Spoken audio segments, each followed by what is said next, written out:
Ted Kaczynski, a brilliant mathematician, had been living a hermit's life in a 10 by 12 foot cabin in the Montana woods. Uncle Ted talks in my ear. Anti-technology manifesto. Uncle Ted talks without fear. A hooded sweatshirt, sunglasses. Critiquing the direction this whole society is headed. Uncle Ted talks these ideas worth spreading. We're touching grass and greener pastures, leaving behind the technology disaster. Uncle Ted talks in my ear. Uncle Ted talks crystal clear. Uncle Ted talks.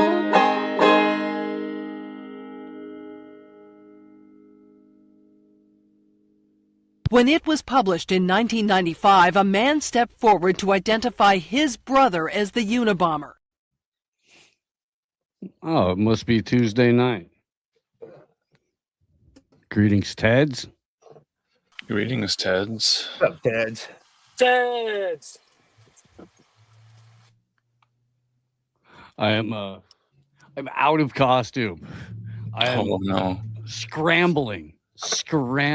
I had a 2-hour panel that I was on with the Independent Media Alliance right before this. And in the middle of that, my lovely dog, who can't stay out of the trash and who had a back door open and a porch he could go shit on, decided to shit right in front of the door, where my girl coming back from picking her kids up from school opened it, smearing bloody shit about 3.5 feet into the walkway that I had in the middle of the panel earlier had to get up and spend about 25 minutes cleaning up and then go finish that. And yeah. So I'm a little. Is that a customary Cinco de Mayo celebration? I guess that's how Gomez decided to celebrate Cinco de Mayo. Not really typical of the Battle of Puebla, but you know, he's not a historian, nor does he claim to be. So to say, may the 4th be with all you Teds if you're into intergalactic space operas. Right. There's always that. Right. I guess this was the Revenge of the 5th, as far as that goes. Yeah. Ted Gemsworthy on the road. I'm on the road. I'm also running terribly behind today. I'm not. You look like you're in a truck. You don't look like you're on a road at all. I'm hovering over a road at 20 miles per hour. That's,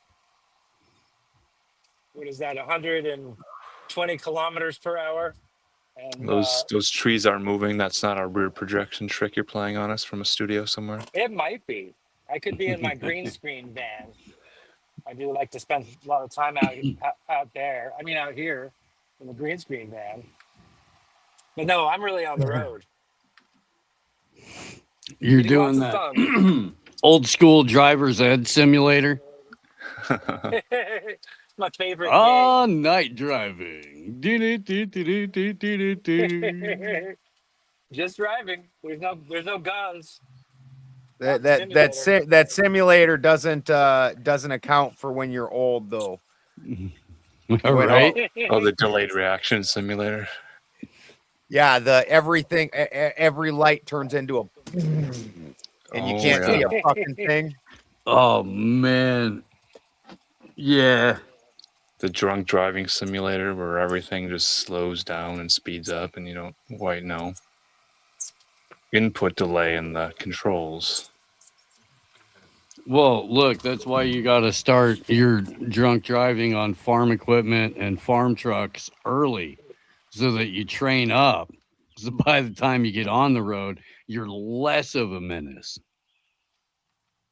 Or you could just not do it at all, which is way safer. Yeah, you're more Yeah. practiced as an inebriated driver that way, and Yeah. it worked out. Prepared for World War XI. It's like the '80s. Dude, do you remember the Banshees? Those four-wheelers that went like 120 miles an hour? 100%. Had one. Absolutely necessary. Oh, man. Fucking Yeah. things had no pulling power, but damn, they could fly. You could sit there in a cornfield and like race cars on the road and win every time. This is the bearded man's club. That's true. Yeah. You That was our don't have second to name. have a beard, but we're going to call you ma'am. Yeah. Yeah, it's recognized that if you shave your facial hair, that's the first step to transsexualism. Right, right. If you're a kid and you're watching and your dad doesn't have a beard, you have two moms. Yeah. The facial hair works as age verification for everyone on the panel. We all know that we're old enough to grow facial hair. Apparently, teenagers are wearing fake mustaches to bypass some of the age verification techniques. So I think the age verification must require full facial hair and proof of facial hair by tugging on it to make sure it moves the lip and it doesn't pull off. I like the Freaking- beard stamp idea. So you stamp your beard on a piece of paper and you get like an outline, and they can hold that up to your beard and double check. Here we go. Yes, absolutely. The anthrax goatee does work. We accept all forms of actual and new metal bass player beards here at Uncle Ted Talks. That's true. First step with shaving can confirm. Natural order Paul can confirm. We provide beards to the homeless. A lot of homeless people can't even grow a beard. See, it's like locks of love, but for beards. All of us at various points in our lives have had full ZZ Top beards and have, cut them off to donate to Chins of Love. Yeah. It's our way of giving back, really. Or the Johnny Yeah, Appleseeds of you beards. don't know what it's like to be a young man and not be able to actually have facial hair, have just a bald face. It's like a lion with no mane. Right. Or a Mexican kid without cauliflower ear. Yeah. Never heard that one before. Yeah. I'll put it in the book. Look around, Ted Jimsworthy. Look around. Take Look it in. around you. Despite being a wrestler, I managed to avoid that. I actually wore the headgear. Yeah, it's definitely a mark for life if you got cauliflower ears. You can definitely tell somebody's what they've been up to. Right? There's not a lot of repeated ear trauma sports. That No, lead up to no, it, you don't get know? that in basketball. No. It's weird how much it burns too when that happens. When you break the cartilage in your ear, it just Oh, like yeah. burns. It's weird. Yeah, I slipped and hit the inside of my ear. Actually, it was on New Year's. It was after I was streaming with Steve. Yeah, just like going down the stairs, and I took a wrong step and fell over and hit the corner of the table right in my ear. That was a New Year's celebration. It was a New Year's celebration. I was afraid it was going to go full cauliflower for a minute because it was. Nah, hurting. you got to abuse it quite a few times before you get the full cauliflower. Yeah. That's repeated abuse of your ear. Yeah, if I went down and hit it like five or 10 more times within a 3 hour. Yeah, period, then you'd start That'd be getting more some like it. cauliflower. There's a little bit of a cauliflower there, but it's just like in a tiny spot. So not a like you can only tell if you're like looking at both ears for chair Right. symmetry. Nose has been broke so many times. It's just there's fucking nothing there. A It's wild. trick. Yeah. Cracking your knuckles, cracking your nose, cracking your toes. Lost 4 front Sounds teeth good. wrestling. That will happen. Mhm. Wrestling is definitely get your tail out the screen. Wrestling is definitely a rough sport. There isn't two ways about that. Yeah, it's like a bar fight. Yeah, no, my nose is wrecked. It's wrecked. That's all right. It was fun for the most part. Fucking hockey and BMX bikes and dirt bikes and shit like that. It fights, did fun stuff. I managed to not break my nose that often, but like the Diaz brothers, I got that pointy thing right here. Mm-hmm. I got some wicked scarring in there, especially on this side, because most people punch right. So my left eyebrow is actually, if you ever close to me, it's got quite a bit of scarring right around this area. Yeah. Comedian friend of mine has a bit where he's like, I've been in a lot of fights in my life, and I have no idea how many I won, but I know for a fact I got like 18 or 19 strong losses. Yeah. I remember each and every one of those. Yeah, I've been hospitalized a few times. I've lost some fights, man, I've won but some never fights, as many, never had my ass kicked like I have by the cops. I've been beat up by the cops, but I think the worst one that I ever took, I got beat with a baseball bat, and the guy broke off my bottom, on my left side, the bottom two ribs, and they actually punched into my kidney, and I almost lost the kidney from it.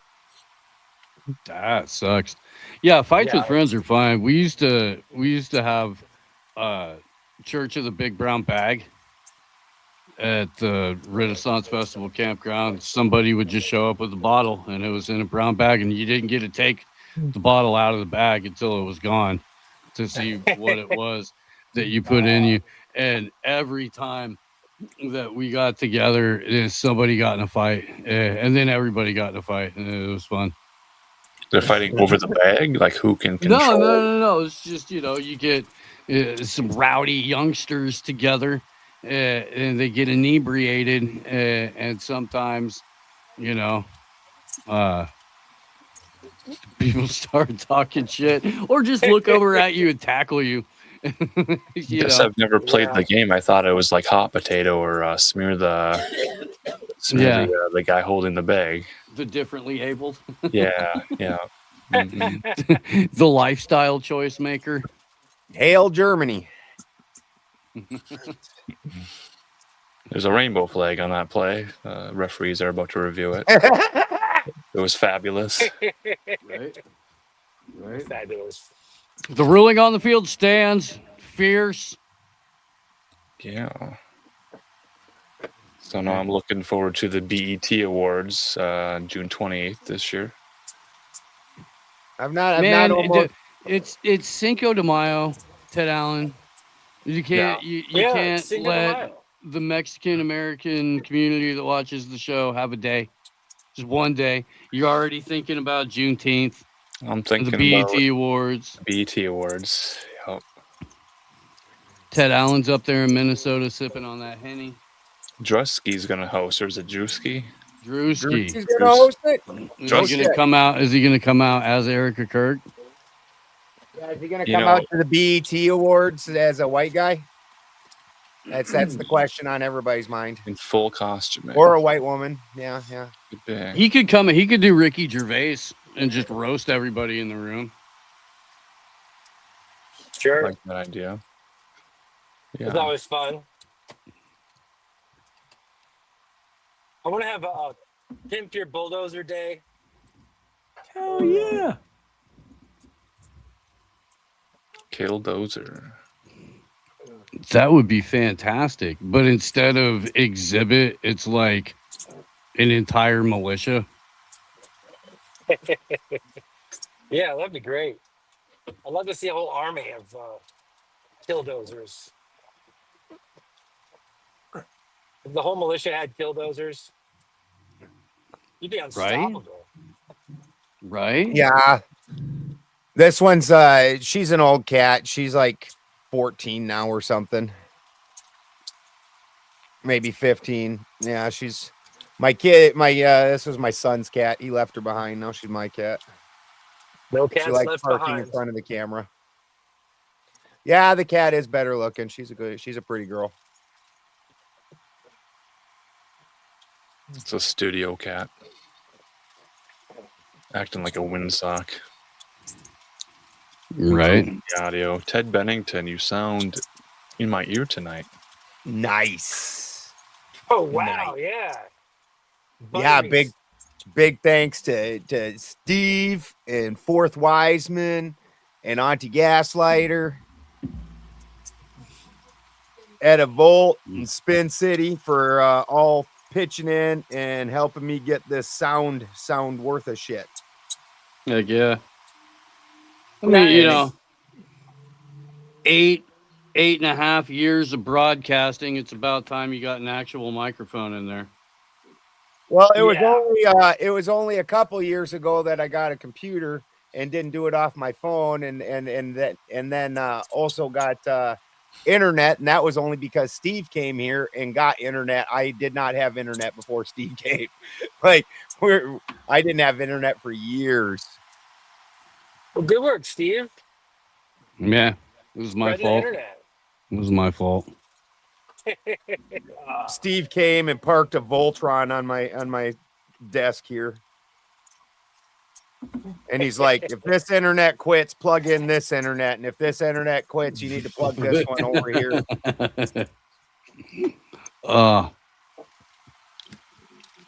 Back when we had Netgear.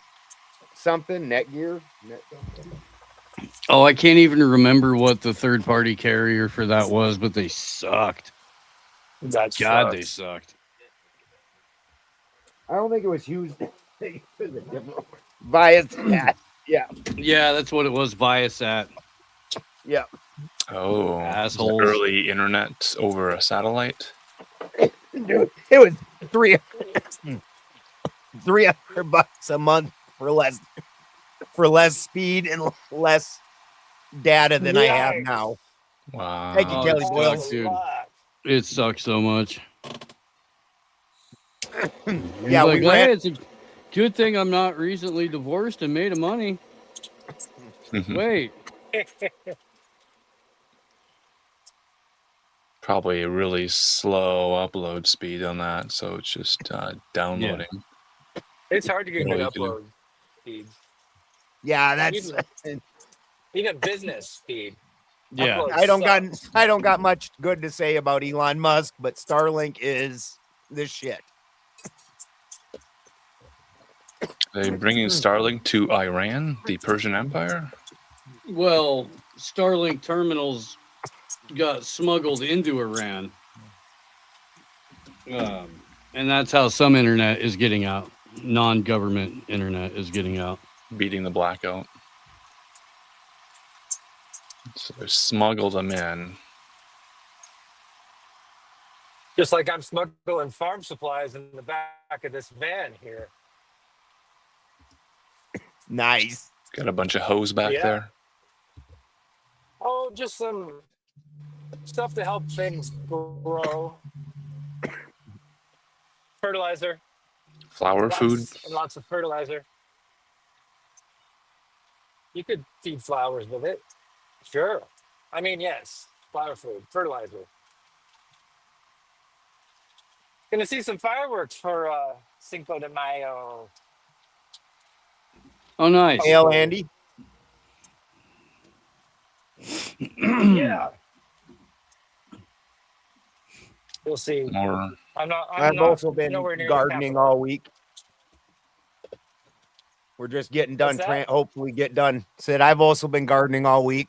Hopefully get done transplanting tomorrow. Yeah, You heard it here, Ted Bennington, pro-trans. That's true. That's true. It is California. Yeah. Yeah, we had to bring in shelving. We are desperately running out of room in this greenhouse. It's funny how that happens. There's never enough room in the greenhouse. Even when you make it bigger. Yeah, I think next year I could have added 4 more feet to it. I think I'm gonna do that next year. This worked Yeah, out. make it as big as you possibly can. I say. Well, my big concern is if you get a full on greenhouse around here, then the fucking cops are like, "Oh, he's growing pot," and they come and raid your house and tear your shit up. Yeah. Well, you technically have like a breakfast nook attached to your house. Yeah, it's I would only think. like 20 feet long and like 10 feet wide, so it's not anything like the big hoop houses. It's not anything anybody's gonna pay attention to. Yeah.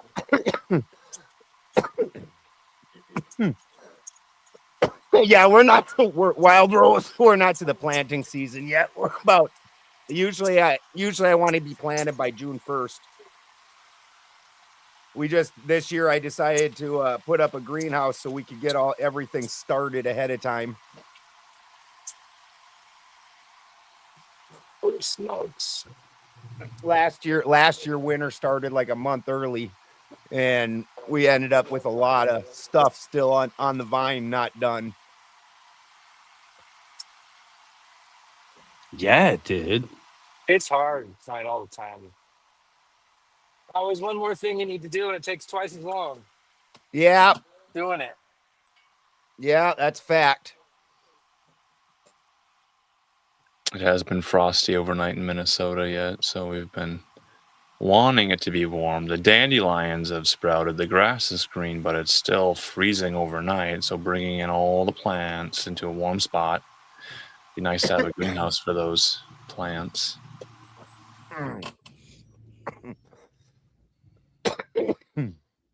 Yeah, if I get them, we started most of the stuff a few weeks ago, so by the time I get it outside, it'll already be like 6 weeks old.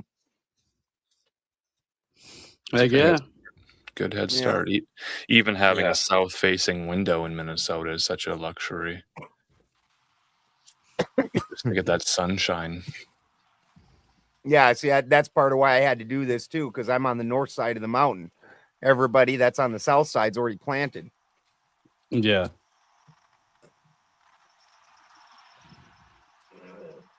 I'll be right back. I'm going to be listening, but I have to say hello to Mrs. Gemsworthy. Yeah, all right. Gemsworthy. I just got home. It's a good avatar picture, anyways. Right. I'm Oh, here thank you, just sir. taking a dab. That's all right. Me too. And yeah, it was a damn fine time for the microphone setup to come in, because I think today is like my 8th day in a row with a full-on stream. Wow. Yep. Getting your 10,000 hours of streaming in as fast as you can. It's a lot apparently. streaming. Damn. Sarah Tomato has kicked it into high gear and gotten a lot of really good guests and trying to get everything back together and really get the debate stuff going in the right direction. And so she's had a show every night for the last week. It's a lot of streaming, a lot of content. Does it feel like a talk radio show? Like an AM radio station? It doesn't, because it varies so much in what the content is. Like the one day was Thomas, Paranoid American, and he was in telling all the normies about the eugenics programs. And then obviously there's political nights. And then I had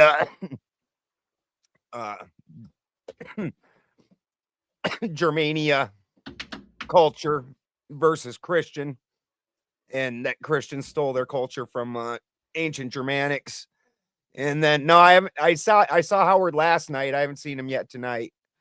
I think it's probably like 5 a.m. or something for him.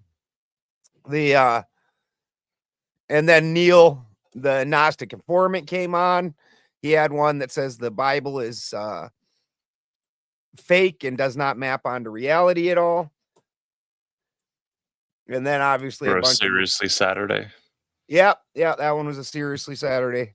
The Seriously Saturday debates have really been awesome. Last week, or the last one was Neil, and the one before that was non-duality.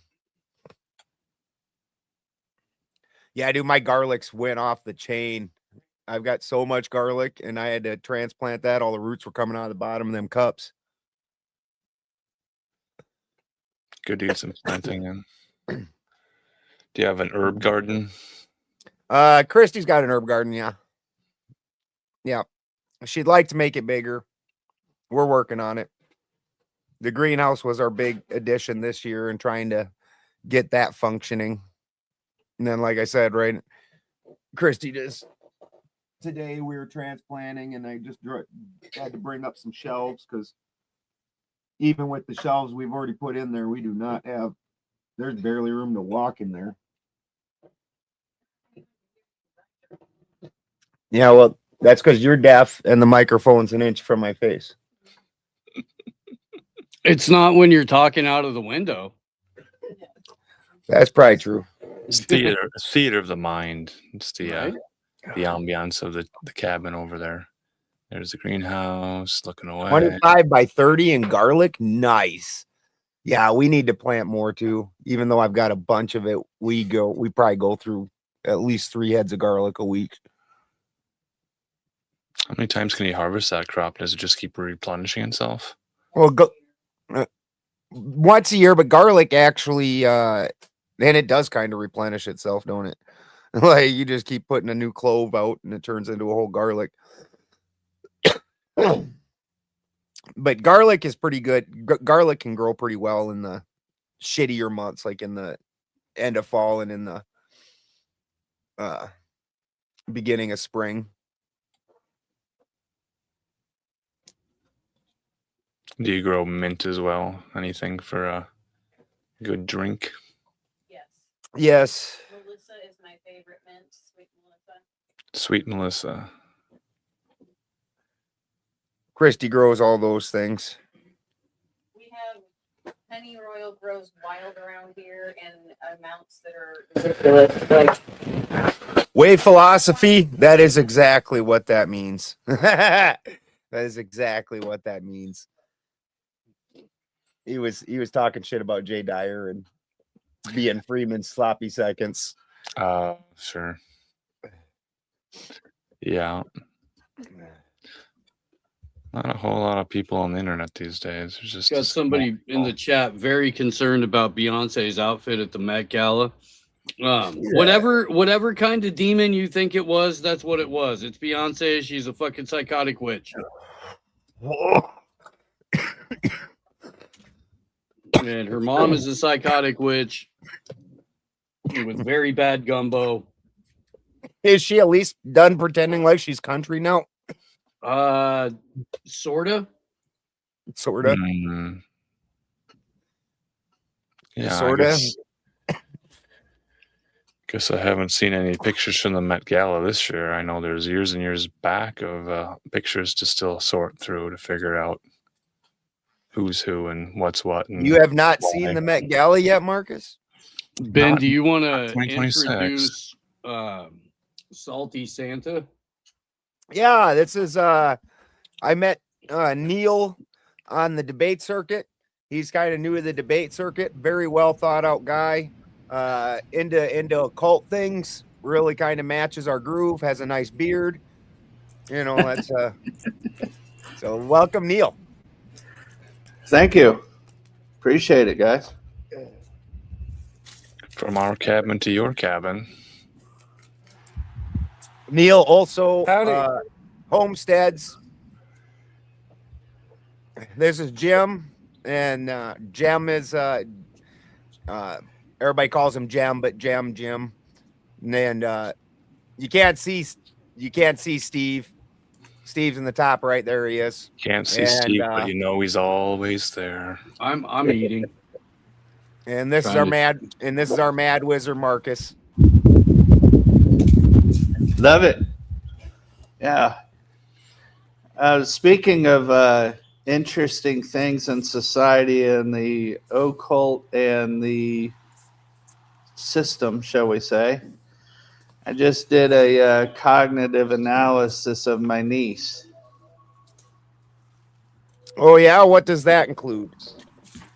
Well, so cognition is your ability to interact with, we'll say, reality for now, or commonly accepted normality. And so one of those in particular is, are you able to hold a train of thought in a conversation? Are you able to use either inductive or deductive reasoning on the subject of the conversation to come to new items on your own? Well, you've been in some political debates. I'm not sure that that's something adults possess anymore, Neil. You may have noticed. Preach. Yeah. And then there are reasons that she would have deficits, and, childhood things impact the ability or the timing of the PFC coming online. And so we're working through those as well. And that's most easily tested with items in a series, and then items in a series in reverse order. So for example, 4 single digits, can you not only repeat what the 4 are in order, but then repeat them in reverse order to test working memory, which is one of the later things to come online. But it's beautiful to see how things just grow and mature on their own without the rote memorization of the system. I'm sorry, Bennington, you're muted. Are you homeschooling? Yes. Nice. Because after I read, gosh, this was in San Diego with my first batch, as I now refer to them as, the San Diego superintendent of schools says, we are taking these students and creating tomorrow's workers. And I was so pissed off. It was like I was a berserker for 2 or 3 weeks. Everybody's like, calm down. What's the big deal? I'm like, I want them to be fucking Einsteins. I want them to be the artist. I don't care if it's Salvador Dali, but tomorrow's workers? God damn, isn't that just an obvious presentation of the message of what the purpose of the school districts were? I don't know. I thought today's workers are now robots. Yeah, So don't want them smart enough to think on their own, just smart enough to get the task done. Well, there may be today's managers as well who just don't want to get caught, don't want to be, coloring outside the lines because they want to try to hold on for their, when you finish your career. Sorry, sometimes a degree of certainty. Oh, there's no such thing as a pension. Yeah, really, that's what I was anymore. trying to think of. There's really not, though, Neil. I mean, there's no incentive to be loyal to a particular company because no particular company is loyal to their employees. So the incentive is to hop up a ladder and then go from company to company as, some sort of leadership role every 2 to 3 years until you land one big, and then you can just back away and be a board member and spend whatever comes off of the interest on your investments and stuff like that. But doesn't that encourage the spirit of mediocrity? I mean, and sociopathy. What it does is it encourages a culture of sociopathy. I wouldn't disagree with that at all. And you can be a perfectly mediocre sociopath and still rise in the corporate structure as well as a capable, a highly skilled sociopath. The ability to do whatever for the position is the necessary function. Yeah, I jumped out of the matrix, as some might call it. I don't know, probably when I went to Salk, but having been in the military and seeing all the double speak and reading You know, I was an avid reader in junior high. So I was like, I don't trust nobody. You know, and it was like, what do I get? And that's why I changed jobs. It was a great time to be a programmer when the internet first started. I even got a job one place. I didn't pass a single test they gave me, but I got the job. I was like, wow. And I got a $10,000 raise. So, you know, I played the capitalism game, but I stopped being a capitalist, especially when I was required to help a family friend by being president of his company. Like being an entrepreneur, I think is organic and reasonable, but just going with a corporate structure, it just wasn't me. Yeah, I can't. I personally think corporations should be banned. I think it's the worst way to do business. You know, 100 years ago, if you started a business and you were an entrepreneur, part of the drive was to build a legacy. And so you wanted to make the best products, and your sales were going to be the best because you had these quality products that you were busting ass and churning out. Right. And now under the corporate model is whatever makes the most dollars. And so there's no accountability. Where back then, if the owner fucked up, you could walk into the owner, you know, hey, I want to see the owner. Now you can't even get to anything remotely close to somebody in charge. Well, and I think that's fostered in a way too. As a consumer, you're dealing with Amazon. Like, I believe they're a godless, soulless entity, but damn, it's easy to find shit I need here and there.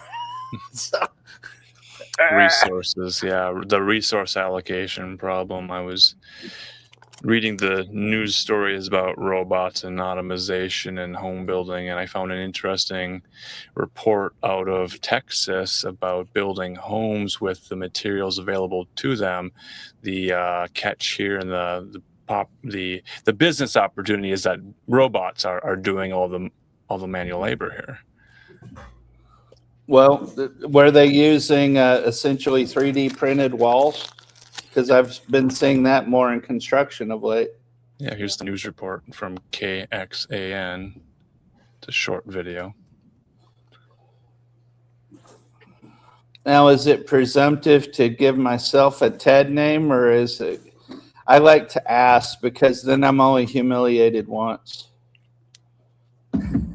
Oh yeah, nobody's ever allowed to give themselves their own nickname.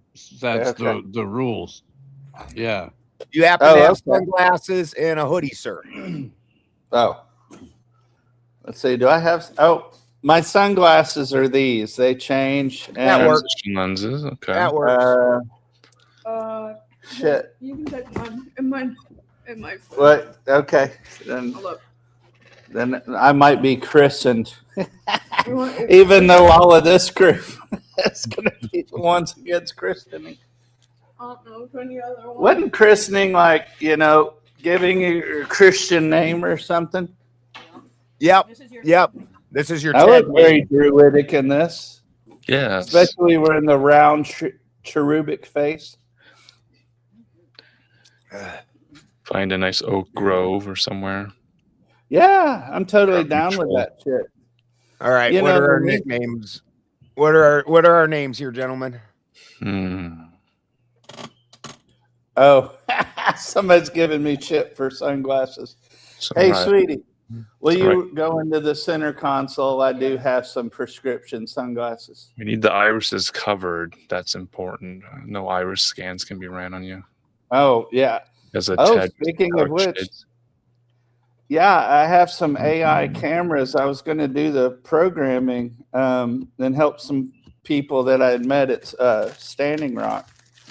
And then I'm like, wow, RICO loss. Because direct programming is direct aiding and abetting. What's she doing? But apparently, they That's a good they one, are Alan. finding a couple of obscurus. Let's see, Hoodus obscurus.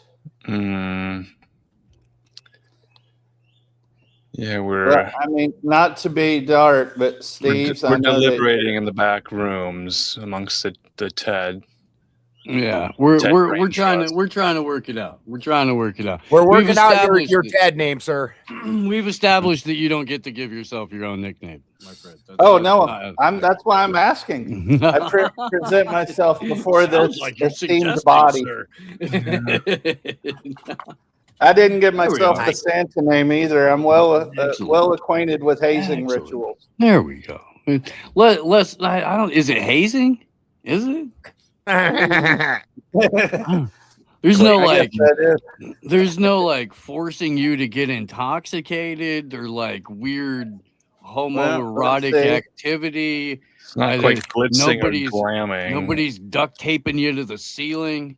The Yeah. mustache is real. You're not drawing it on with an eyebrow pencil to That's pass an age fair. verification check. That's where you did pass the age verification. No need to haze. No need to haze. What do we think, gentlemen? I think probably Ted Allen's name. I like Ted Bennington's name. The Ted aspect of the Santaski. If you're nasty, A little close to I'm- Sandusky, though. that's tragic. Yeah. It is. I don't know. I don't think we should do them like that. I think it might be Ted St. Nick by default. Could Yeah. be. All right. So All right. what we're going to need you to do briefly is remove the glasses and the hoodie as Salty Santa, and then put the hood back. Put the hood back on. And you put the shades back on. Arise. Here we are. Arise, Ted Saint Nick. Oh wait, that was a Catholic one. How about let's see. Well, there you go. Changing. There we go. Yes. Now, Nice. so I can pull it back a little bit since it's hot as hell in here, right? Yeah. Indeed. Yeah. Okay. I'm blowing a gasket over here. Why? Yeah, here We in about found a month, other there's zero ones. chance of me wearing a hoodie. I will make sure that I purchase one for future things, but it's a summer and 80 degrees now feels hot. Yes. Yeah, if it was 80 here, I definitely wouldn't be wearing mine. Right? Feed a guy. He doesn't need salt and pepper. Just cut those little suckers up. That's what I'm doing. We're attracting so much wildlife. We have yet another gosling. Oh my. And the niece and I had the discussion about the way of life, and that sometimes those little guys don't make it because they're food for something else. Yeah, Oh. I've only had a gosling once, Yeah. and its whole family must have been food for something else, and somehow it got missed. And my neighbor found it, brought it over to me, and because I raise birds, and he's like, "You think you can raise this?" And I was like, "Yeah, seems fine." And it lived and it grew, and then as soon as it was old enough, like those movies where like the movie with the little girl that teaches the geese how to fly and all this absolute bullshit. Oh yeah. Like as soon They as that know. goose, as soon as it was start big enough to fly, it was running up and down our freaking entire farm, just zoop, zoop, zoop. And then when it got big enough to fly away, it flew away. Other geese flew by one day, and it's like, "Yep, I'm in." Later, bitches. Yeah, I Well, do have a related question for the TEDs, and kind of prepared a little statement here, maybe for a Uncle Ted's mailbag segment that we could maybe workshop later. But My letter to the Teds goes something like, my Thanksgiving magic has brought the turkeys home to roost or nest. There are now a baker's dozen turkey eggs out back in my backyard, and I don't want to count my blessings before they hatch. However, my chef says I got to break a few eggs to make an omelet. What do the Teds say to that? Should I collect the eggs and make an omelet? Aren't we part of nature as well? Yeah. How do turkeys work? I know that I don't know if I've ever had turkey eggs before. they're rather large. Yeah. They're pretty wicked good. They're Actually, this is easy a to funny see. story. Duck eggs are great. Go ahead. Sorry. They aren't rich like duck eggs. They're more like a chicken egg, only they're giant. The turkey's still there, though. The turkey took about Aw. 3 or 4 days to get all the eggs out, and now it's like sitting on them for part of the day. So I believe the turkey has put all the eggs out and now is sort of sitting on them, but recognizing that it's in an area where we want to move the wood, we're going to burn that firewood. So I don't know how long it takes. And then if they do About 30 days. hatch, About okay. 30 days. And if they do hatch, do I want to have, a bunch of baby turkeys running around in my backyard? Yeah. Do you They'll get put the rid of a lot chicken? of wood bugs. Do you put the chicken on the plate to get it used to the idea, just so it knows? Is that what's going on there? Yeah, she just doesn't know. But yeah, turkey eggs used to be commonly eaten.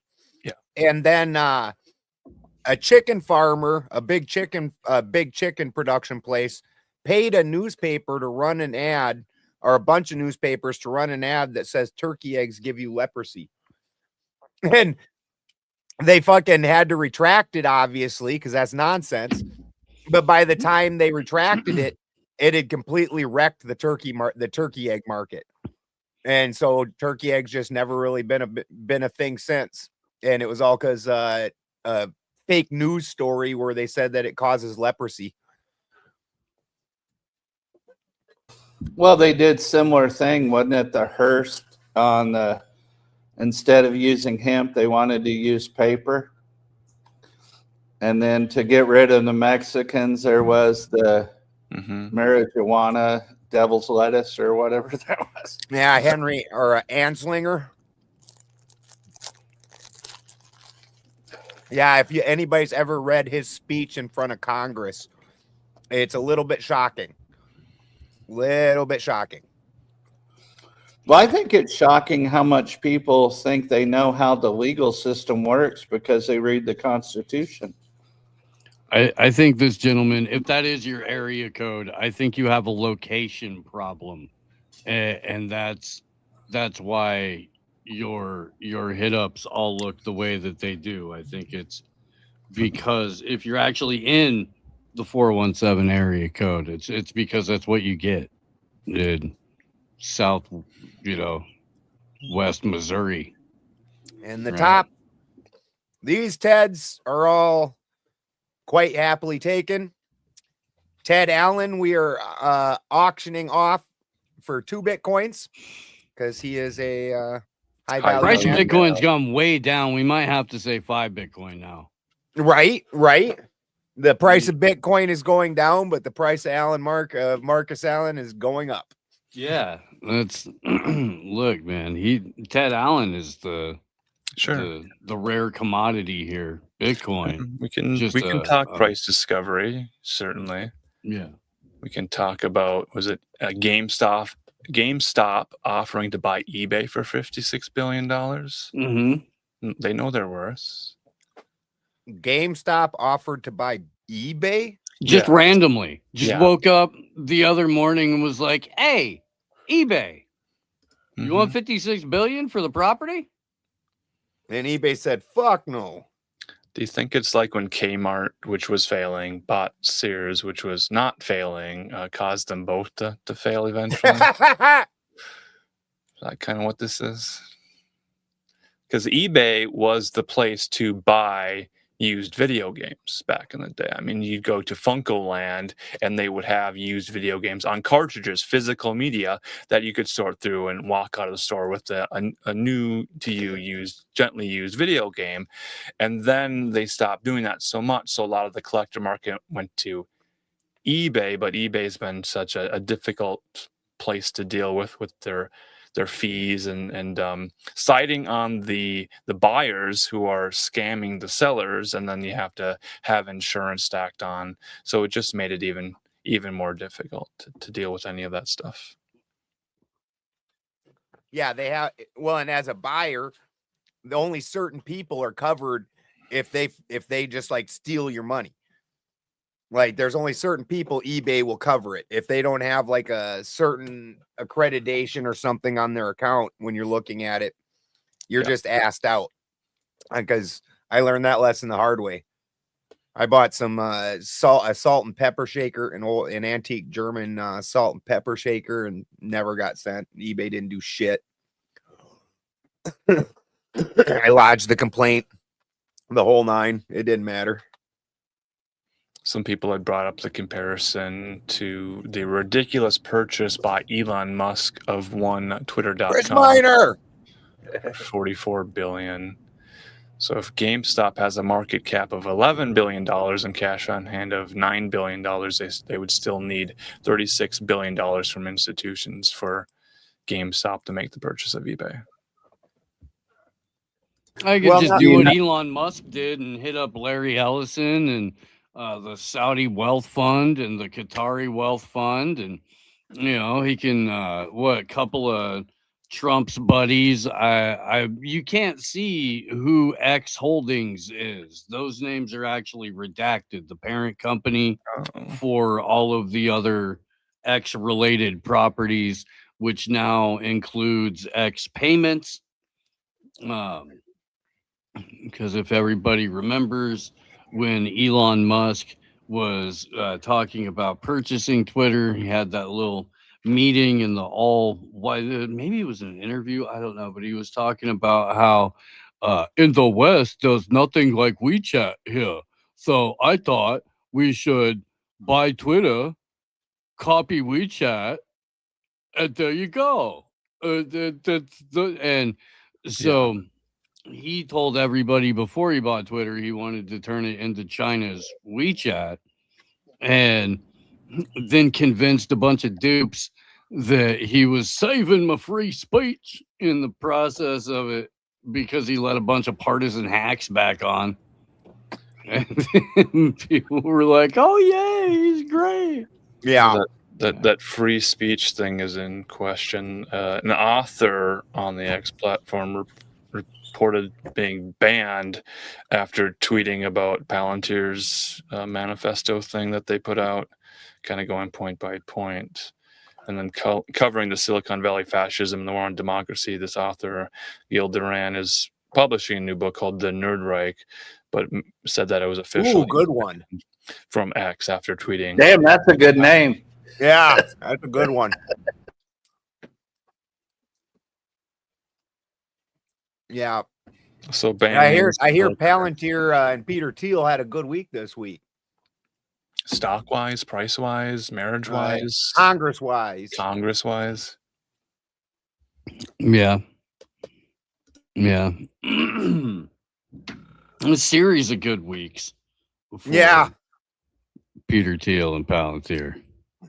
Alex Karp. I feel like Alex Karp should be talked about equally as much as Peter Thiel, and he doesn't necessarily have the neatest anagram, right? Because Peter Thiel's is the reptile. Shout out to Foundering, my friend of the show, for coming up or figuring that one out. But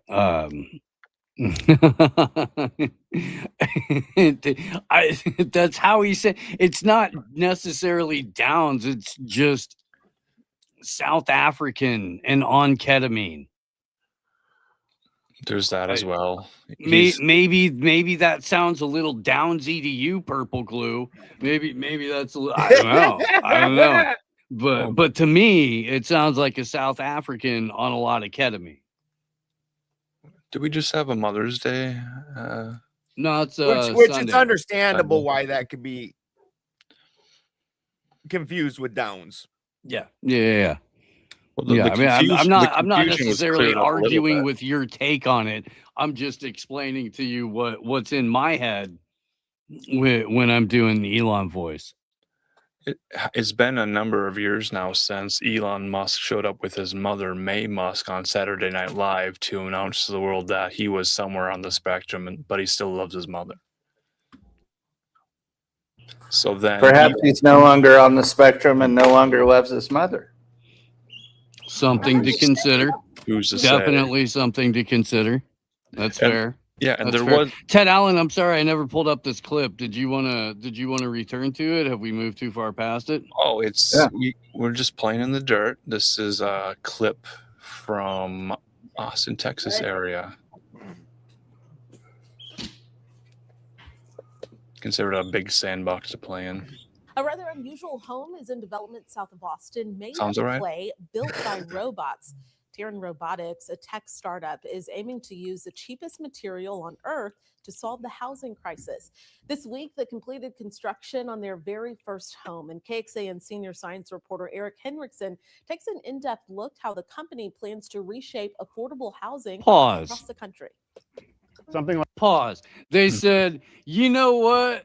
I bet you we can get them Mexicans back in some adobe houses. We pitch it right.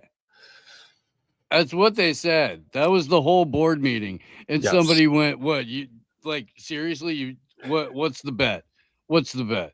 He's like, I don't know, man. I got a McLaren. I don't really drive much no more. I'll put that up. What you got? You know, and yeah, and they're like, I bet you we can. I bet you tell them it's green. That'll do it. Well, the sales pitch seems to be that we're going to take the earth, the sand, the terrain, the Terran. The robot has the name of the company Terran, Terran, right?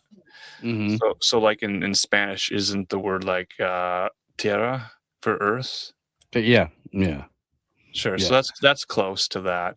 I know I was. I'm not arguing that Adobe doesn't outperform timber. Mhm. No, I understand. So yeah, no, I get it. But at least if it's me, I'm going for the full hacienda. I don't want they're printing them TED sheds. That's what they're doing. Little Kaczynski cabins made out of Adobe. And it's, frankly a little insulting, but we could go back to it. And while we're watching this, everybody in the chat, it's a new month, so I'm going to give away some memberships. I hope wish you all luck. We do a lot of membership stuff. We do about 3-4 hours a week. So here we go. We'll see who gets lucky. Chatter's getting lucky tonight, and at Benjamin Balderson on YouTube's channel. I'm gonna come. Oh, Stepfire won one. Terran Robotics building homes in Texas with the materials on site, meaning the dirt, the terrain, the Terran, the tierra. And I was confused while working at a greenhouse potting plants when one of the Mexicans, I guess Spanish-speaking women there, kept asking me for more tierra, and I was looking around for a crown to give her. But no, she was clarifying the pronunciation to me. It wasn't a crown. She wanted dirt. Country. Something like 8 to 10% of the world's population still lives in Earth. It's incredibly nice to live inside of. It regulates humidity, sound, and temperature better than just about any material. Daniel Weddle, Chief Design Officer and co-founder. We're like an autonomous system of putting a house together with materials found on site. Our supply chain is all here. We literally take it from under our feet. We take the straw, that subsoil, a little bit of water, this machine, turn it up, dump it out, set it on a build plate, and then the machine comes in with a claw. This is our humble little robot. The way it works is it hangs from 8 cables that attach. Each tower has 2 motors in it, and they spool the cables in and out. We are able to get very precise in terms of. She's a software engineer, by the way. Yeah. So she's learned to code. Her name is Anastasia Nicolina, software engineer. This is what he wants. Building. No idea where that name's from. Yeah, where could Jesus. Nicole Boston. Selena. Like that's like a wrestler Russian name, like in the 80s when you wanted somebody to It fucking really is, dude. She was the villain in the fucking Glow era. That's- yeah. she had a cape. She had So two now- dudes look just like freaking Ivan Drago. So she is right Princess behind her at all Anastasia. times. Yeah, okay. Royalty in Texas, remembering the Alamo, building Adobe earthwork homes with robots through software engineering. Hey man, I'm all for the whole Earth Dome, Earth Home type thing. I'm all for finding dude would love nothing more than like a mobile hempcrete, Now that's what I'm talking about. truck. Like that would be rad to just pull up to a job site with a hempcrete truck like it was a concrete truck and do a pour. I am all for it 100%. I thought it was hilarious that they're selling Adobe tiny homes to Texicans because it's just that's funny to me. But no, as far as even the technology and all that kind of stuff, I'm all for it. I am 100%. Whatever we can do to find low cost alternative ways to house people, especially as weird as it's getting. Yeah, let's do that kind of stuff. Not sure if I'm 100% stoked on like Tech Bro doing it, but that's what we get right now. So at least we can pirate the technology and figure out how to And did I see make that it work he had for he had us. a stick frame? He had a stick frame he was building just like a fucking 20 seconds ago in this video. So are they stick framing it and then this is just mudding on top of it? Good questions to ask. Well, I mean, he was laying a floor down, and I think he was putting up. Looks like a I concrete don't know if he was foundation. putting up like stickers in order to put drywall, and he was attaching that to the Adobe because the Adobe itself is the insulation and the cooling. We could go back to see if he was doing like just like a fake wall, just It to looked have like a something to- foundation and then boundaries for the robot to know where to come in because they look like QR codes almost from the sky. Yeah. It's part of the programming. Looks like he's got the mixer, so manually feeding the robot the clay mix of dirt and straw. The robot then is building the home, and it's in a grid shape, so it's a square. The size of it appears to be big enough to park maybe a pickup truck. So I don't know if humans are going to live in these things in Texas or if it's just a good shade enclosure for their pickup trucks. They're riding lawnmowers, but they don't have grass. I mean, we're almost back to Babylon. I mean, they were doing that. Mm-hmm.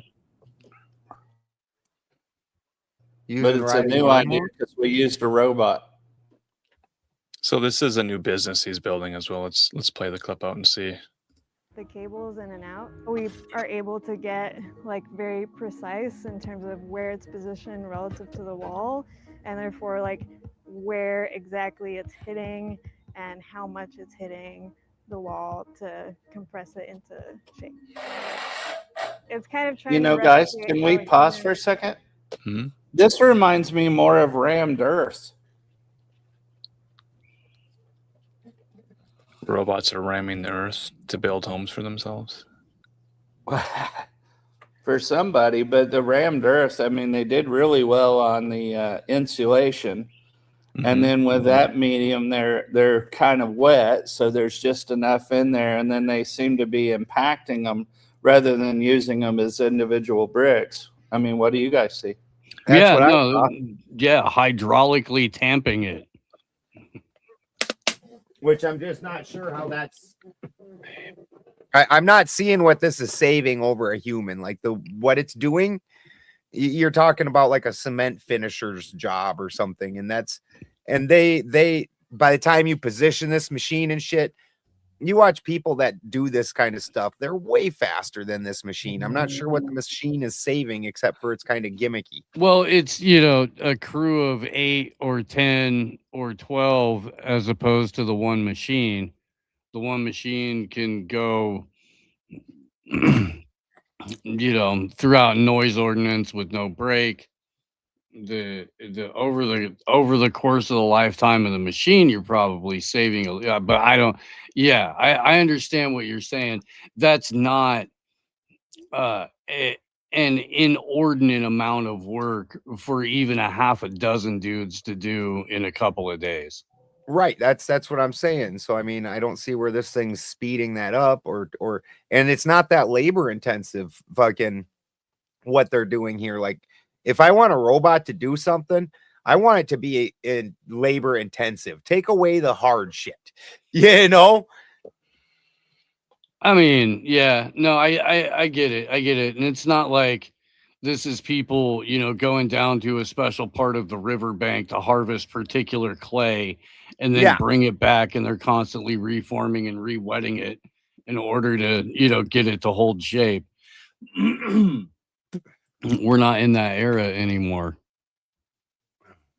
Using the dirt from the property around it to build a home. I don't know if they're going to have deep holes. I mean, that's smart. I'm not against that. I'm not trying to down talk that at all. And I think that, and I've said this for a while, for a long time, housing regulations are the biggest problem in housing. The regulations for building a new home have made it fucking near impossible to build a new home unless you live in a place like where I do, where they just don't care. Yeah. And it's like standard framing though. That See what I'm was my saying? next question. They're still using standard framing on the 2x4s to With put it like doors. Art Deco style windows. Look at how out of square. I mean, maybe it's the angle, but it looks really out of square. Yeah, It definitely looks out of square. It looks like it's going down. Yeah. Coming together at the left side. Who's doing that? Well, with maybe the they're window? allowed to catch water there because that's just enough pitch to collect water. If the window's square, there's just enough pitch. Yeah, in that but room it's under a fucking extended eave. Yeah. So where's the what? How's the water gonna get anywhere to get caught? Maybe they thought square wouldn't be cool. Gotta leave some of that floating. Gotta leave that float there, Steve. They're giving it extra float room. So they're still using 2x4s for our roof. I thought the whole innovation was that the entire structure would Those are be made from 2x6s for sure. No, it's fucking Adobe stucco. That's what they're doing. Yeah, it's not even the framing of the house. It's just the stucco.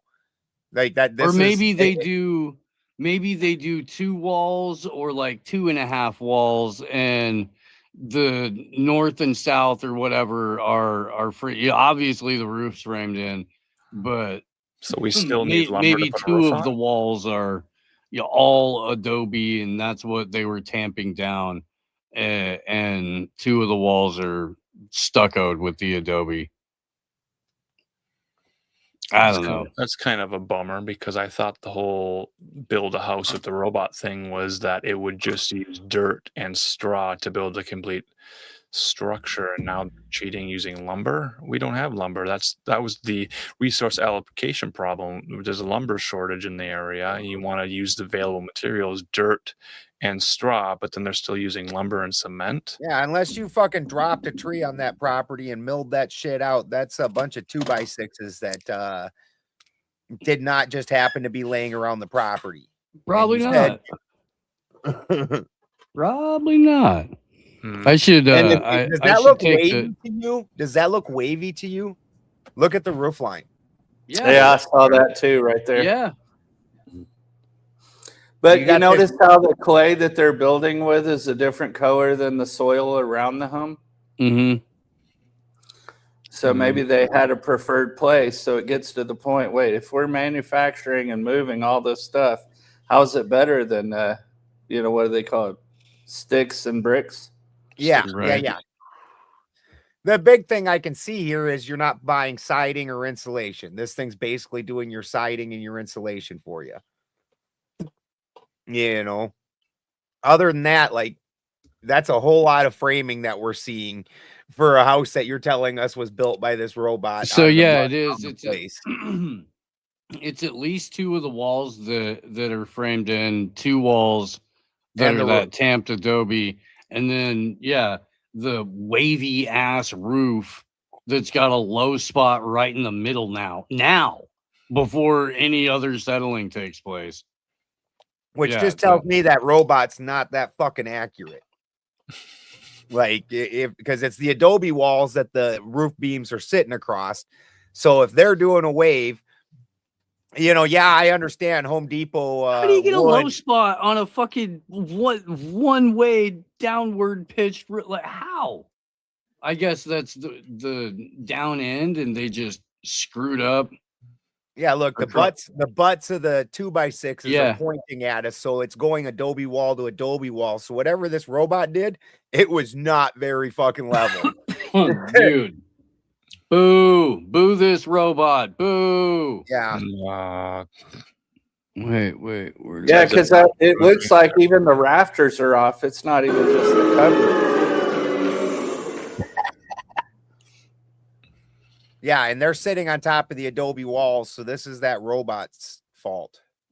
This guy right here says, Yeah, look, and the whole floor is nerd. being framed in. How much fucking framing? How? The whole concept is a lie right now.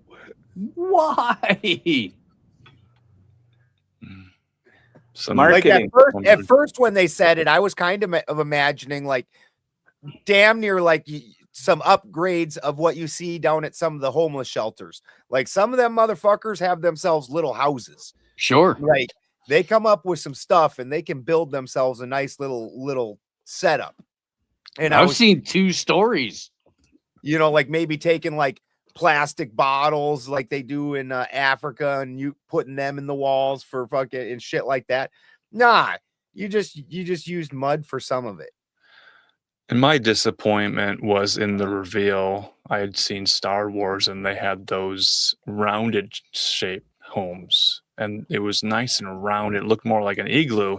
And this finished house is just 2 uneven walls. It's square. Ted Allen prefers an earth pimple. Yeah. Yes. Yeah. Just looks better. Big ol' Erzit. Curves on it, All right, you hear that, ladies? Ted Allen likes them curvy. That should help us, Like, Brian. but if Ted Allen became an Orthodox Christian, he could put that little round part on it, and then it's like a titty with a nipple. I should go walk the dog. I'll be back in a little bit, gents. So what are the theological implications of Chris Miner little said baby that those Jesus are no drinking Mother bueno. Mary's milk? You see that Chris Miner says those things are no bueno. He's been looking into the tiny home stuff for a while. Okay. What about So they- miniature homes? Like, like They not suck. for dolls, not like for actual dolls, but just like everything in a real house miniature, like Mhm. everything. Well, all the that's my stuff. wife's. That's the house that my wife grew up in. She grew up in the miniature house. Yeah, a house for miniature people. So all the fucking countertops are like dick level, and the Did it shower have- head hits me right here. Like, Did it yeah, have little I step in the chairs and- shower and I'm like getting on my knees to try and get my head underneath there. Ben's not particularly tall. Yeah, and I'm not. It's not like I'm Owen Benjamin or something.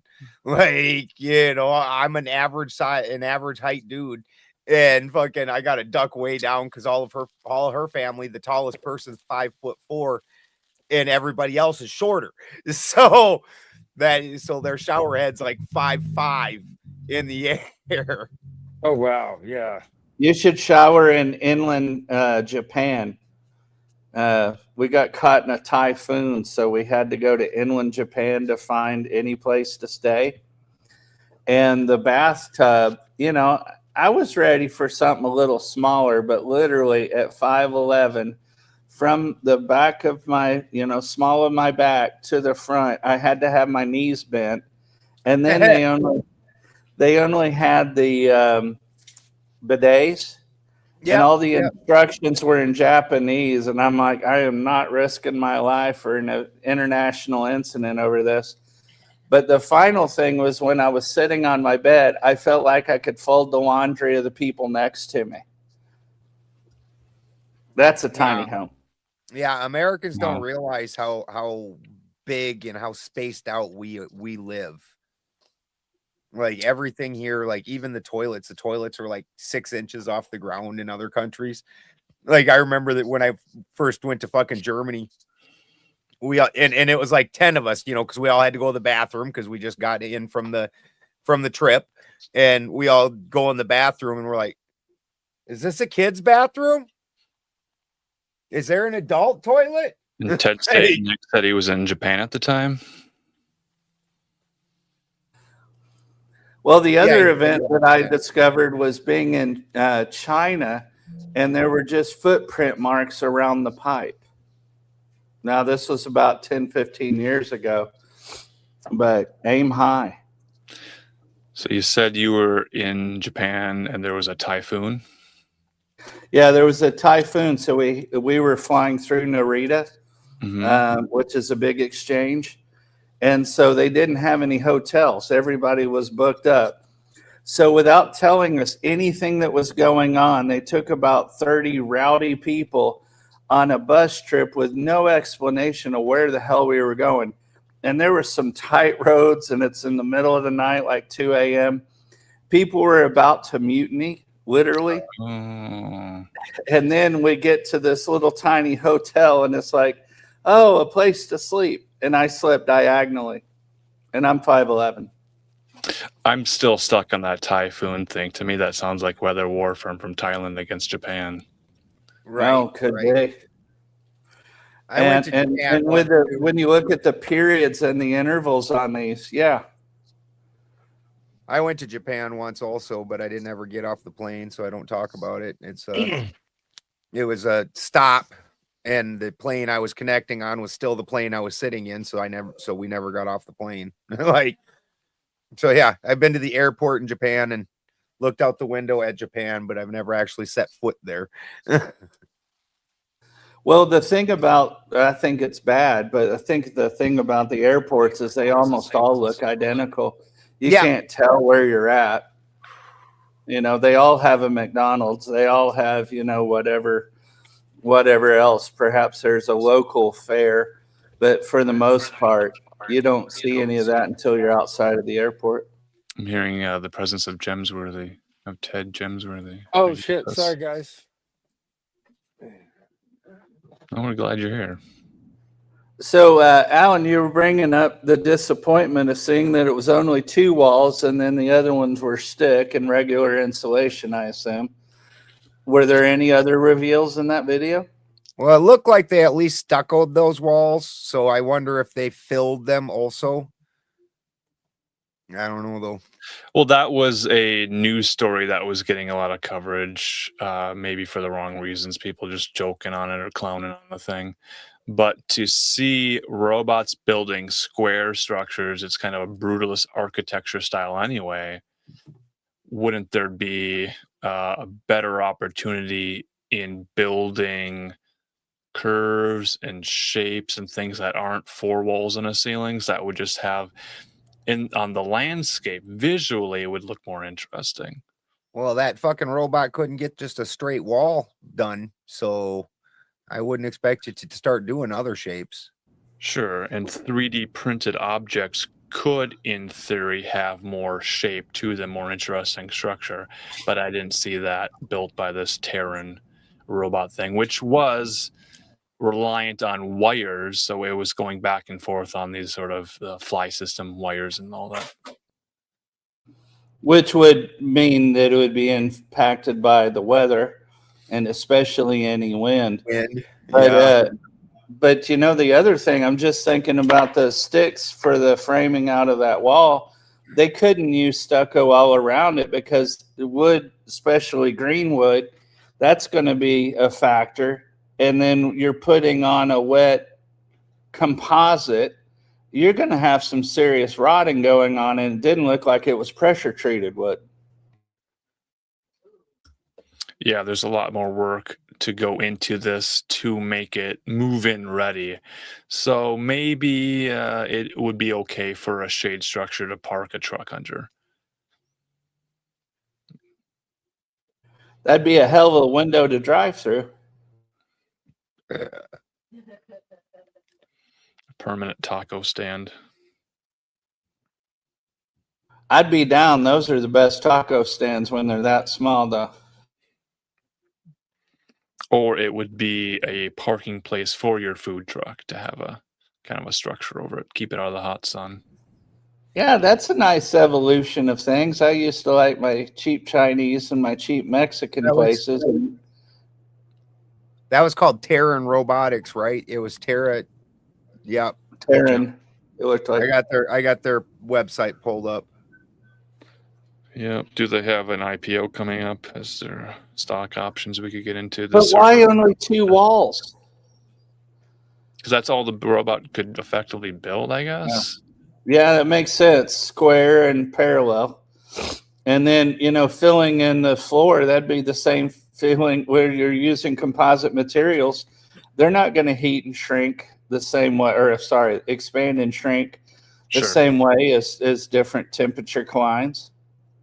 And that would be my next clip that I would bring up. If you're in an area where there's a lot of clay and you build a structure on a foundation of clay, the hot sun, the cooling, the heat, the dry really is difficult to maintain structural integrity. So building a number of this is some fucking horse shit too. I can't get a price. 'Cause I was curious how much them fucking pieces of shit cost. Get a quote. No. Terran Robotics does not publicly list a direct purchase price for their construction robots, as they are a technology developer focusing on using their autonomous systems to build homes rather than selling the robots directly to individuals. So you got to be on a business plan with these fuckers. So then what would be the cost of the entire setup for the 4 towers, the wires? Is that all steel? Are they using any copper? There's quite a setup cost. So if it's to solve the need for affordable housing and the whole setup to get the thing going costs more than an actual affordable home, how many? Well, and then you're still having to use stick-built stuff and normal stuff anyways. Right. The lumber. Yeah, you're And not really getting if it's forested wood, then that's young growth wood. So it's just not as stable as old growth. That's a fact. The rings are so loose on these. They get these trees that grow so fast, and then they feed the hell out of them. And you look, the rings are really wide, and they come apart real easy on this newer wood. Well, it's nice to see in our barn we have that old wood that's like heavier than shit. Yeah. And you move it around. I'm like, okay, that board's not going to break. And then we come back from Home Depot with the warped green wood or whatever. And it's just like, oh, shit, I feel cheated every time. Yeah. Shit's half dry by the time you get home and it sits there for 2 days. The shit's warped. It like it was straight to begin with half the time from Home Depot or something.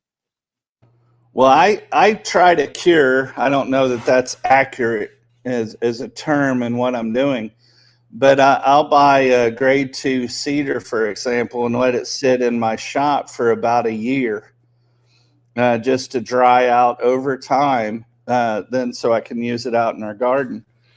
But if I put stuff straight out there, it just warps. Yeah. But it'd still be straighter than that building. Yeah, that was real bad. I don't know if they thought they could get away with it, but that roof line was horrifying. Like, holy shit. Can't sneak past the Teds with that. And I live out in the mountains where these were all kit cabins that people slap together themselves. So there's some pretty rugged construction out here. It's pretty rough. Like I had to replace a window in my place because they literally had the window in backwards. So the sill was sitting, and it's a window that's like 10 feet in the air. So it's not one that they played with much. Well, the sill was backwards, so the water just caught that whole sill. So I had to take and tear out all the wood around it and replace it and all that. That's a Super bummer. annoying. Yeah, they straight put that window in backwards. I have to admit, for the most part, we're good here. Whoever it was that put things together got, double pane windows and all that other stuff for me. So I'm only kind of roughing it.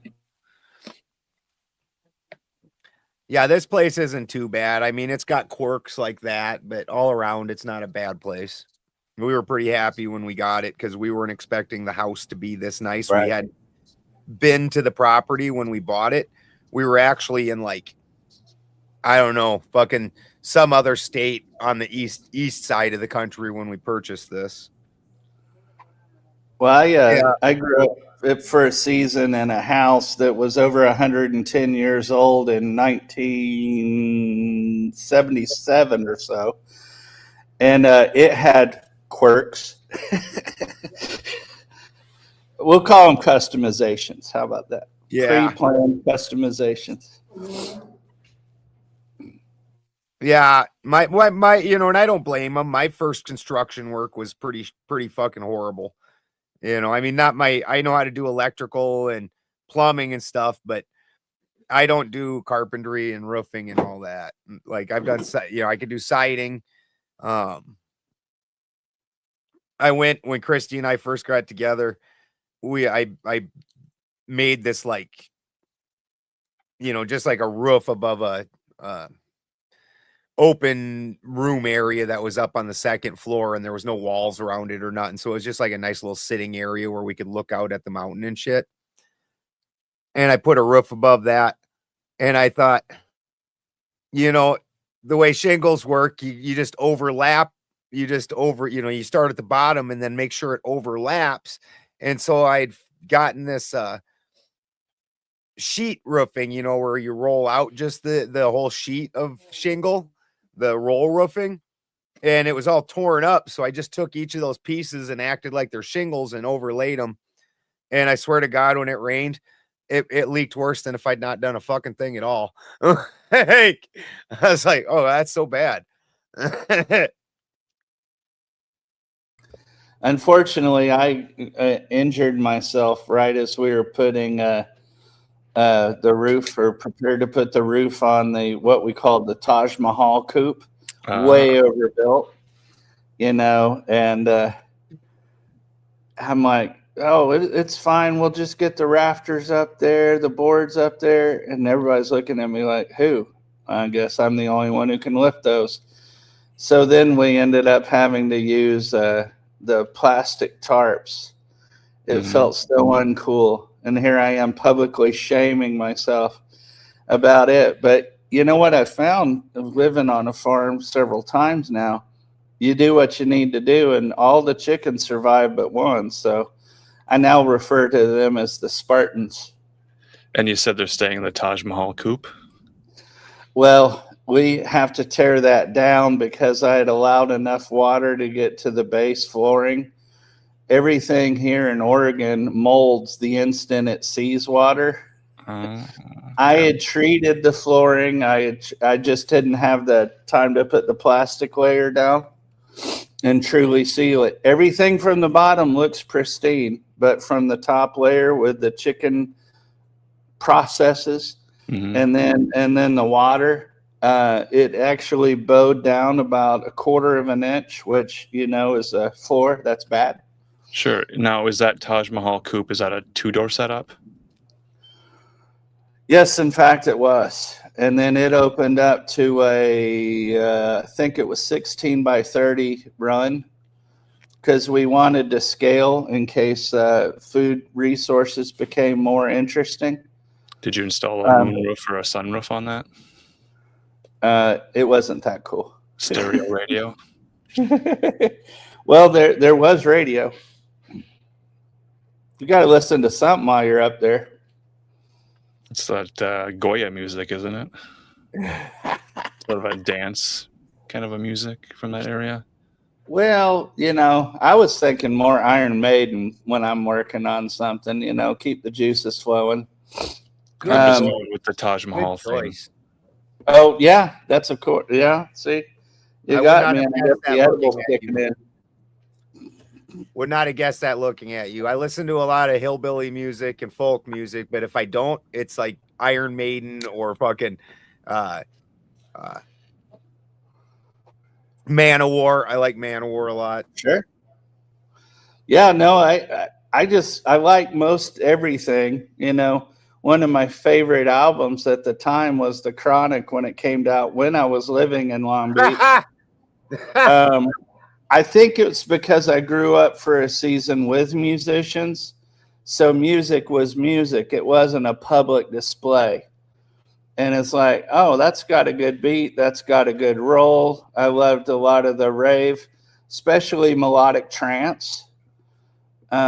Just really had some deeply spiritual times with some of that without additional resources, because it's a good groove and you just keep going.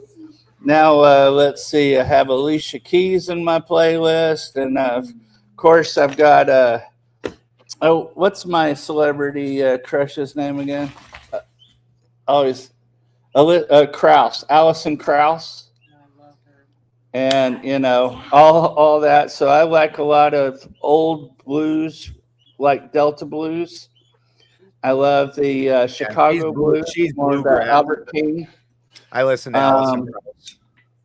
All the way to the Kentucky Headhunters, Tesla, especially 5-man acoustic jam. Yeah, I dig a lot of that music that's outside of the box. Some of it's in, but I like it outside of the box because they get you to think from a different perspective. Steve, are you here, Steve? Steve's the only one that can let you in, Jim. Steve's walking Gomez for a minute. And damn straight, Dan Hyman, Freddie Badger. We did hear that Gomez had some digestional concerns happening, so I hope that. Well, it is Cinco de Mayo. Yeah. Again, yeah. Found the taco stash a little bit early. It's all right. Music's important. Very important. Well, I started paying attention to more shit that was going on listening to Rush.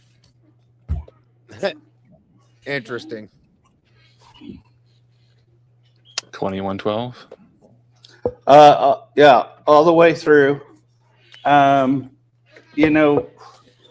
think I really got hooked when Moving Pictures came out, but then I went back into their catalog and then forward into their catalog. They still were just producing solid music even when it wasn't as commercial. I don't know. I can't think of anybody who's too off the thing, but a lot of the music that I listen to, they are making a wink. Hey, yeah, I saw the chat. One does not simply listen to Rush. Yeah. But I like it when they have something to say, and then sometimes you just want to shake your booty. Yeah, that's why I usually listen to folk music. I like hearing stories and stuff. I listen to a lot of odd Northern European folk music, a lot of Scottish stuff, Irish stuff. You mean Appalachian? I'm just yeah, kidding. Definitely the same type of music for sure. Appalachian music. Yeah, I was sharing that with my niece. I'm like, you know how these old songs from Ireland sound an awful lot like the bluegrass? There's a reason. Yeah. Yeah. And what's the cultural connection there? Well, a lot of the Scots-Irish went to the Appalachian area.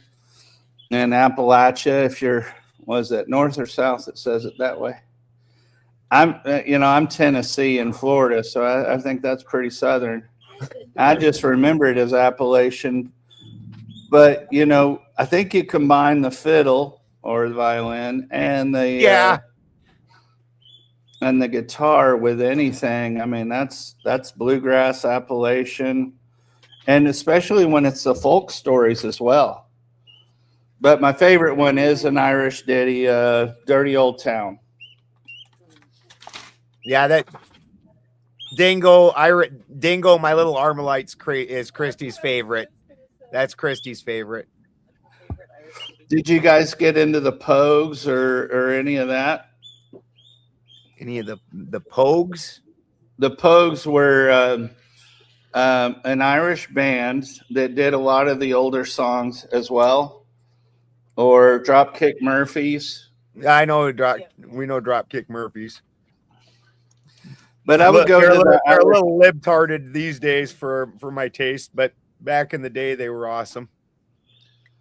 Well, I listen to any band that remembers, was it 400 Years of Oppression now? Right.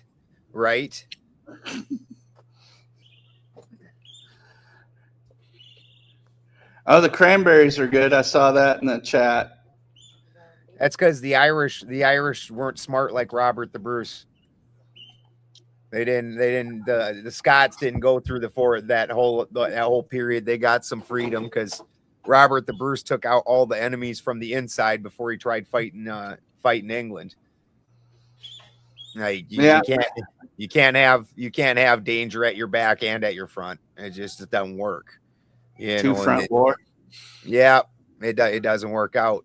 So Robert the Bruce was smart and went around, and all the Scottish lords that were sucking up to England, he got rid of them, and then he fought. Well, I'm still mad about that marriage. What was it? The Queen Mary, Queen of Scots. Wasn't that the marriage that united the United Kingdom? Yeah. Because I'm still pissed off to be considered of European origin. Fuck them. Every time they came up to where my people are from, we kicked their ass. They went home. Don't call me European now. What about your heritage, Bennington or Alan? Did you guys ever trace your genealogies back to locales? Yeah, I'm German and Scottish. That's a pretty good mix for stout and hearty bodies and everything. I mean, I like that. Oh God, what's it?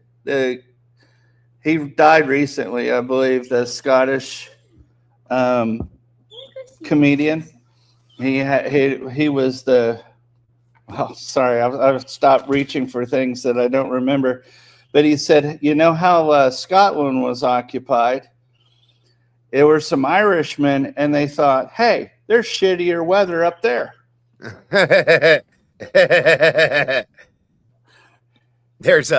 In Ireland, there's I don't remember if it's a tablet or a scroll or something that they found recently, but it's from the Viking era, and it says don't come. It's like don't go to Ireland. The weather sucks. The people are mean. Like, don't go there. It's just uncomfortable. Yeah, I live in basically the same climate you do, where everything just fucking rots from moist. I'm in Humboldt, Northern California, so it's right, just always moist here. I came here from Arizona. You can leave wood out for a year and a half and it'll never get moldy. I come up here. We had some plywood laying on the grass, I swear, for 2 days, and it had mold on it. And I'm like, yeah, we ain't in Kansas anymore. Surely. I took apart an inverter recently, one of our inverters, and all inside of it there was mold. I'm like, how does metal get mold on it? That's amazing. Like, no, I mean, it obviously wiped off, but I'm like, how the fuck does mold grow on metal? Like, everything molds here. Yeah, I'm from the land of 10,000 lakes. Same thing. Lots of water, lots of mold. in the summer with the high It's humidities. it's different where you live though. You've got crazy humidity here. The air's moist, but it's not humid. I don't know how to explain the difference, but it's not the same. It's like the air is like got water in it, and it actually forms into like a drizzle sometimes, and they call it Humboldt rain, and it's not even raining. That's just dropping out of the air, but it's not humid like where you live. And then also we don't have the fucking hummingbird sized mosquitoes that come in giant swarms. Those mosquitoes may be nanorobot drones. Influenced by heart. Right? Indeed. Yeah. Yeah, Minnesota has got so many mosquitoes. At least here the water is mostly moving, so it's not really stagnant, so you don't get all the mosquitoes and shit. The bats love to eat the gnats and the mosquitoes. So there is that element of living near water sources, ponds, rivers, and then having the mosquitoes. But then you are always welcome, Chris. Ted Kriskinski. You know this. Just have to share them a link. It's a new link every week, a new room. So, right. And in Minnesota, with the climate is sort of where it's like you want to bring things out to air out and dry, but that doesn't happen because there's the morning moisture, the dew on everything. So to have a time where like paper, books, these types of things, to bring them outside to sort through things, well, it could rain, like a flash rain in the afternoon, and then it's gone, or the wind picks up. So having temperature controlled storage facilities is a huge business. But when we're approaching garage sale season, as I'll call it, kind of after June 1st, when the schools are out and people are wanting to make some extra money, and we'd have garage sale season kind of for that first week or two of June is when everyone has it, all city sales. You kind of fight against the weather. So people kind of put them in their garage. That's why it's not a yard sale. It's not a car boot sale. They have to set up a garage structure because it could get too hot, too cold, too windy, too many different factors that could destroy the stuff that you're trying to preserve to sell. Nice, Chris. Yeah, we have the opposite problem here on the shittier weather days when everybody stays in their house. Then rather than have yard sales, we have tweakers that come around and take your stuff and then leave other stuff, and they just kind of, they go on quests, and they sometimes they leave stuff behind that's useful for you, and sometimes they take your stuff, and it makes it interesting, right? So kind of a white elephant gig. And it's bad here, dude. It's like nothing you've ever seen. I mean, holy shit. the tweakers and fanny addicts here are crazy. Like some of the things they'll steal. We know this one lady that's definitely a tweaker and fanny addict. She stole a whole house. She stole more than one house. They were sheds. They were giant. Was it an ice house? No, one of them was a house. Fishing. Yeah, because the guy moved off his land and had a house that he lived in on the land, but he moved to the city, and he came back and she stole his whole house. Yeah, this tweaker went around stealing buildings. She would dismantle the whole fucking building and then just take it. Huh. Like, well, isn't that just late stage capitalism? Right? She's highly motivated, and they have companies that just buy other companies, dismantle them, and take them somewhere else. Right. Now, I'm curious. Could we get wasn't that what Richard Richard Gere did in Pretty Woman? Yeah, that was his job. I didn't hear you, Alan. What was it? Well, I'm concerned that she's stealing things, yes, but my question would be if she's dismantling them to then rebuild them somewhere else. Does she put them back? Yeah. No, she built it. She has a house now that's the guts of a house and 3 sheds that she went and stole all the pieces from and rebuilt them as her own house. So she's using the materials she found to build a new home for her, and it's not the shed itself being rebuilt as that exact shed. No. Okay. No, it's different. It's 3 sheds and a house put together into what she built as her house. Fucking dude came back to his land, and like his house is just gone. Like, what the fuck? You know, and it's not like it was a trailer home that somebody hitched up to and drove off. Like, this was a stick built home that they straight up is just gone now. Where did the home I guess it's amusing unless it's my house. Yeah. That'd be hurtful, and it's a shame how so many people are addicted. We don't have to be conspiratorial enough to believe it's like the other 3 waves of addiction that have racked our country. Well, I don't even. That's a good subject. I don't even know how to get out of that. You know what I mean? Like I'm myself. I live off grid. I homestead. I feel like all these things should be legal. Like I can have, if I had heroin or something around my house, it would wait until an emergency, where something came up, and then it would get used as you would normally use it. But I do also understand. I can go to downtown Garberville, and there's more homeless people than there are people with houses. And those people do shit like walk around and air punch and yell at things that aren't there. And Brian one time was at the smoke shop, and this one was having a fucking disagreement with an invisible person about whether he should eat this unknown black thing that was laying on the ground. The wildest part about that story, the invisible person was the one saying, "Don't eat that." And the invisible person lost the argument, and the dude picked it up and ate it. Didn't even like further inspect it, just chucked it down. Was it a Jiminy Cricket on the shoulder? Don't know what it was. Brian was standing there watching, just fascinated the whole fucking time. As this dude has a full-on argument with an invisible person about, he's like, why shouldn't I eat it? Like, and then he'd sit there and hear something and then respond, and then he ends up eating it anyways. So the invisible person was not too powerful of an arguer. And you saw it was swallowed and not upchucked again? No, didn't hang out with the guy. Wasn't just tasting it? No, he chucked it. Just downed it. Let's see what this does. It was basically legal to shoplift in California. The state is going through some weirdness that they don't really talk about on the media, where because of that, they fired that.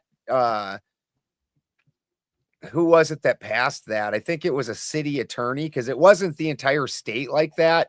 It was only some areas. And the people who implemented that got fired, and they reversed that. And actually you could, well, the being able to not get prosecuted up to $1,000. And that whole thing got reversed. Actually, there's some really funny videos of people down south that were still doing the whole going to go in and just shoplift out of a store, and they got busted bigger than shit because they reversed that. And then weirdly enough, Gavin Newsom's a lame duck in this election. This is his last year of availability for governor. And fucking right now, there's 2 Republicans leading the race for governor. What's up, Jim? There's 2 Republicans leading the race. The Democrats, their leading candidate was that Eric Swalwell. And that guy got into so fucking much trouble. Like, and he had to drop out. So now that Katie Hochul. No, they actually got this backwards. It was Katie Porter who was way in the lead, and then she had those 2 disastrous interviews. Yeah. And then Eric Swalwell jumped into the lead, and then he got exposed for being just a horrible, horrible, horrible, gross, grapey human being. And now there's some dude nobody ever heard of that they're saying is in the lead ahead of the San Jose mayor dude. And then Spencer Pratt bringing up. Last I saw, it was Porter was back in the Democrat lead. Last I saw, and they're definitely spending some money on her, and the establishment is trying to get behind her for sure. Who was it? Elizabeth Warren that just came up and did a photo op with her and all that, and then she even did one with what's his nuts, Willie Brown. She did one with Willie Brown a couple days ago. That's funny. Yeah. Well, so did Kamala, as I recall. You're right. Right. That was Kamala's fucking red carpet into the political world. No way, Philosophy. You are not the only one annoyed that politicians are dumber than all of us. We are all very annoyed at that. The fact that even as a presidential candidate, two of the worst human beings in the country were expected to choose between these two fuckwads. There isn't a single person on this panel I wouldn't have picked before either of them. Me too for that. And I think the biggest thing, having lived in California, is when she extended the release date on prisoners so they could continue to serve as firemen. Yep. And Balderson, you're fucking higher than giraffe pussy, dude. Currently, it's between Steve Hilton and Javier Becerra. Yeah. Nah, Katie Porter's downstream, has been for a very long time. Yeah, since the fucking disaster. And yes, they're throwing money behind her. And yes, the establishment wants her. But nobody in California does. She's in the exact same position Kamala Harris was when she was running for president back in 2020, where she was pulling like 5th place in her home state. Fifth in everybody California. in California was like, this dingbat wants to be president. Are you kidding me? No, I don't care. I don't care who. Pete who? Okay, sure. It like whatever. Throw a different dork at us. We don't want that one. Yeah, that's how you absolutely know that she was pushed through, and it was all bullshit when they put her on the ticket. Like, that chick had zero chance. That's why I'm 100. You can't convince me that she wasn't just a fucking sacrificial lamb. They knew they had no chance in that election. Without a doubt. They couldn't have gotten the American right behind the creation of the technocratic prison grid under a Kamala Harris administration. It had to be Trump, and it had to be Peter Thiel's golf glove in JD Vance. That's, look at the front row of the inauguration. Look at everything that's gone on since then. Now Palantir has a $300 million contract to control the food supply at a point where they're like closing off American ranching and outsourcing all of it. And making big ag starved of fertilizer for the planting year this year. Not that I think you should have massive factory farming and rely on, third world nitrogen in order to fertilize it, but that's what they're doing, and there's going to be a huge impact for it. And did you see, Steve's, that like 20% of the potash comes from the Gulf that apparently isn't working so well now? Mm-hmm. Yeah. So, I mean, and it's, 100% on purpose, 100% controlled, but regular innocent people are going to be suffering as a result of it. And when they offer you universal basic income and, your needs are met as long as your social credit matches, a lot of people are going to jump for that. Yeah, my first batch of kids, my eldest was like, hey, this seems reasonable. And I said, just wait 10 years after it's implemented. You'll see the horror that it becomes. So what could I do with a handful of potashes? Well, potash is that a joke or the fertilizer? Is it a fertilizer? Yeah, I understand it. What is the potash? Well, potash it's a component in the creation of fertilizers. I just remember tracking it when I used to watch stocks, like I thought I was part of the system, and then realized that I can vote, that I don't, and I could play in the stock market, that I don't, because I'm really just watching the upper classes play. But I understood that potash was a component of fertilizer. I can look it up here real quick. So potash is kind of I get stuff. It's called liver, but I use it in making bronze sculptures, and it's sort of like a yellow, dark, grayish rock. And you can break it up and mix it with water, and it oxidizes stuff like sort of to make it like creative patina. To oxidize metal in like some pretty. It's like salted potassium carbonate. Yeah, it's potash is like NPK value. Potash is 0.0060 or something like that. Not phosphorus, it's potassium. Yeah. Yep. I use that at the end of season. It's when you want your big fruits to come out. Yeah, I was just saying it was necessary for fruits and vegetables. Yeah, that's your fruiting fertilizer. Yeah, you nitrogen heavy while you're in your vegetative phase, and the plant's getting bigger. But as soon as the plant starts fruiting, then you want to. Well, at the very first when it's fruiting, you go with a heavier phosphorus, and you still leave nitrogen in there, but somewhere after the first week or two of fruiting, depending on what you're getting, you want to cut off your fruiting or your nitrogen and switch to just a super heavy potassium. Well, we have a small arbor. I'm going to have to learn that. Fruits and vegetables I'm down with. I know how they work, but fruiting trees is new to me. And we have pears, apple, and I believe a peach tree. Oh, the best thing I ever found for trees is smoke water.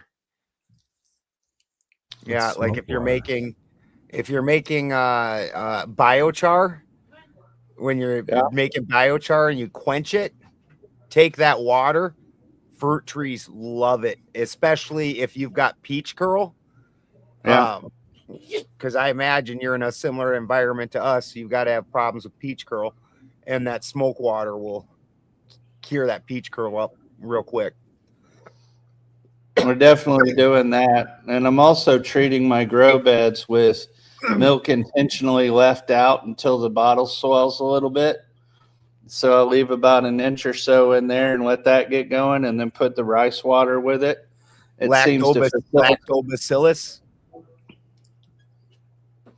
So we have we're creating new beds, and then like you're saying with the biochar, we have that. I hadn't heard of the water before, but that makes a lot of sense. Yeah, you catch the water that you quenched it with. Yeah. Right, Brian. And those fruit trees love it. Love it. And you're already using biochar, so you're already a step ahead of most people. That biochar does wonderful things. Yeah, we're about a month away from us not having no more burn days, which kind of sucks. Yeah, all the sticks and things that you want to get rid of. Yeah, June. I think it's June 1st here too. Yeah, April problem is 26th? What? What the fuck? Wow. Yeah, we didn't have a lot of water this year. We So you did, got but burn it came bans in coming soon. spurts. Like we had an early winter, and rather than November is usually when reliably it rains, enough to put out fires, and maybe you get it at the end of October. This year in September, it was fucking pouring. Yeah. Wow. Well, I just checked for us. trees. So there's a Del Monte plant that they would can peaches, right? Yeah. So they close a canned peach plant. Is that what we're reading in the chat from? Well, Mr. that they're going to destroy all the trees. Well, okay. Oh, So that sucks. what happens with this is as a man with nursery experience, meaning trees, tree nursery, arbor. What did you say the word was? Arboretum, Tree Day, happy Tree Day. So having experience with retail selling the fruit trees, putting them in pots and then arranging them in a nice setting so people could walk by, and if they're going to spend $100 to $200 on a real nice tree, they want to look at it and they want to pick it out. We wanted to show that it was fruiting, so we try to keep the fruit, the apples, the pears, on the tree. Now, the issue with that is it's a small, young tree. The fruit grows heavier, and it'll weigh down and snap the branches. If it gets too heavy, it'll snap the young branches. Or usually what happens is now there's free food available for rabbits. A lot of bees love the sweetness of the fruit, and especially deer will walk by and just chew it all out. So to keep the retail area away from all the animal traffic was one thing. And then when they purchase their tree and they go home and plant it and they only have one, if you don't have a pollinator, well, then you're not going to get it to pollinate. So they have to have multiple trees. And then the final concern was they didn't want to ever prune it or cut it. Right. So the thing would grow so tall, and each year it would grow taller and taller and taller. So the fruit would be at the top of the tree. And then unless you had a large stick to shake the tree to try to catch the falling apples, it became an issue where it would bear the fruit, but the fruit would get too big or unreachable, or you'd have to have a ladder, types of things. So if you're building a fruitery or a food forest, you need to make sure that tree is kept short so it doesn't grow taller than, say, 8 feet or something. But if you let it grow, it'll grow super tall. And then if you can get those branches to sort of branch and maybe wire them so you have it growing wide, then you'd have the benefit of the harvest. But also, keeping the animals out is a whole nother thing. Here, it's not even deer and all that. That's the annoyance. You have some nice fruit trees. Bears are coming. They don't just take the fruit. They will fuck your tree up too. I had a real nice orchard over in Redding, and I had a bear just come through and just demolish it. Left the fig trees, though. Good to know. So Del Monte went bankrupt last year, Ted Allen. Oh, is that why they're taking down the trees for water? Yep. Okay. Yep. Divert all that peach tree water to data centers. To avocados. Or Nestle. Yeah. I remember in California that Nestle had gotten some indigenous water rights. Mm-hmm. I'm sure they've acquired even more by now, because you drive along the 5, there are so many dead farms because of the little fish that needed to make San Francisco wet. Mm-hmm.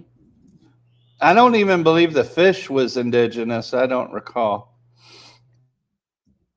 The smelt. Right. Yeah, while everything molds here, and that's super annoying, food grows everywhere here, and there's water just springing up out of the ground everywhere. There's a spring right on my property and like three different creeks on my property. We have a legally recognized reservoir on our property. That's why we have so many birds stop by, and deer and elk. Let's invest in a whole bunch of chimpanzees and set them loose in those areas so they can live year round off of berries and fruit and stuff that's growing naturally around. And then we have monkeys all over the place. We could you tame them, like squirrels. They could hop around between our houses and our friends' houses and stuff, or whatever. Could we train some to be astronauts, please? That'd be great. Thank Make you. the best astronauts, in my opinion. I don't know, man. I've seen videos of other countries where monkeys live. They're kind of menaces. Some of them can be dicks. Like there's also you can't talk about the pillaging of California water without mentioning the Resnicks and the other pistachio farmers down in SoCal that were like basically slant mining water from other places in order to get, and that was all part of a larger Zionist operation to destabilize Iran, because Iran was the largest pistachio producing place in the world, and they wanted a way to take that income away from the Iranians, and so Southern California became the pistachio capital of the world at the expense of the local water table and several counties around it. Do you think that the Iranian water table being so bad now is because of their preeminence in the pistachio and perhaps some weather manipulation to boot? Well, they said that they had been experiencing a decades-long drought right around the 10 or so years into the SoCal pistachio operation. They started experiencing a drought. The drought lasted for like 2+ decades. And then mysteriously, as soon as all this military radar equipment in the region gets destroyed over the last couple of months, it's now record rains and the marshes have returned to the country. And yeah, they could probably grow some stuff again. Boy, isn't that queer? Yeah, it's odd. Yeah, weather wars.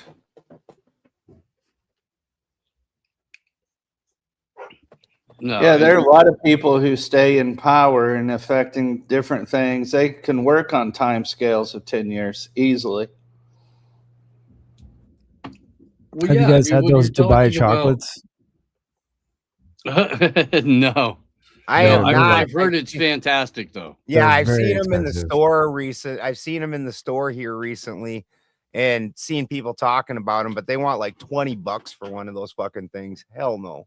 They're good. I had one, but $20 good. I mean, that's a different story. It's just stuff full of pistachios. So I was figuring there was some sort of scam for high-priced pistachio candies. Somebody's laundering what some money. the scam is to take over the conversation on the internet as far as search engines go, because the Dubai human toilet parties were just starting to get exposed. Oh yeah. And the way that, you know, the treatment of all these influencer hookers that I'm sorry, aspiring real estate agents that go over to Dubai and like literally get, you know, treated like a human toilet for a couple of grand, 20 grand in a freaking bag and a dress, you know. And and there's been a lot of disappearances, suspected murder, stuff like that. And just as all of this with documentaries coming out, there was an explosion on the market of Dubai chocolate. So anybody looking up casual information about Dubai or trying to like find out information about Dubai would be flooded with Dubai chocolate stuff. That happened around the time with BLM, standing for the Bureau of Land Management and or Black Lives Matter, and they were doing the blackout thing. As the BLM, the land management guys, they were restructuring, they were making some new deals. There were some very interesting things happening. So in the much news. worse than Black Lives Matters. So Right. much worse. Yeah. Yeah, the BLM has basically been given carte blanche to just take land in all the states. Just do what the fuck they want. Sure. And then this apparently I do have some extra rights being native. Somebody had asked me about land back, and I'm like, you need to ask the other tribes that actually had theirs stolen. But I can go on to BLM land and get stuff for ceremony, for example. But what I see out there, what's that? Alan? Indigenously? Yeah, and I just go, it's ceremony. It's protected by federal law. Boom, there it is. And I've not had a problem, either harvesting different things or rocks for ceremony or whatever. But what I have seen is so much of it is commercialized in one way or another, including logging and these other things that destroy those habitats. I mean, you see the marketing movie about the logging and how clean and fresh and everything it is. Well, it's not only the trees, but it's the watersheds below those trees that are drastically damaged each time they clear any of these forest areas. And they say, well, this is managed by X, Y, and Z. But I don't know. Sorry. Yeah, It pisses me. Wilhelm Reich proved that. And with his work on water, where he showed that you pull the trees, the water just goes. He did it. And have you seen the one? I'm sorry, the high's hitting me. Remember the one about the wolves being reintroduced to Yellowstone and how that healed that biosphere? Yeah, that's powerful stuff. And we just don't want to acknowledge that, or people, moneyed interests don't want to. Now, the one that I don't care for much, and I don't like this idea overly. They're talking about reintroducing grizzlies in Northern California. And black bears are annoying, but not particularly bothersome. They're really more of a fucking, like a giant raccoon or something, They're really more annoying. They aren't really there to fuck with you. You go out and scream, you go out and cuss at them a little bit and they'll run away. One night, one was fucking with my chicken coop and I didn't know it was out there. My flashlight hit it and that bear just like froze and they just looked at me like, oh shit. Hey, oh man. But a grizzly, that's a bear of an entirely different color. Like that bear is not impressed by you. You are a potential food source. That's a totally different thing. Like a black bear, in fact, in Lake Tahoe, they have severe problems with black bears, not actually attacking people or hurting people, but breaking into people's houses to eat their pastries and cakes. There was one called Hank the Tank, and they almost put him down because there was such a rash of house break-ins. And then they did DNA tests on some of the evidence, on some of the hairs left behind. And it turns out, no, they're all doing it. It's not just him. Like, he is definitely doing it. The fucker, he eats so much cake and pastries that they call him Hank the Tank for a reason, as a fat bear.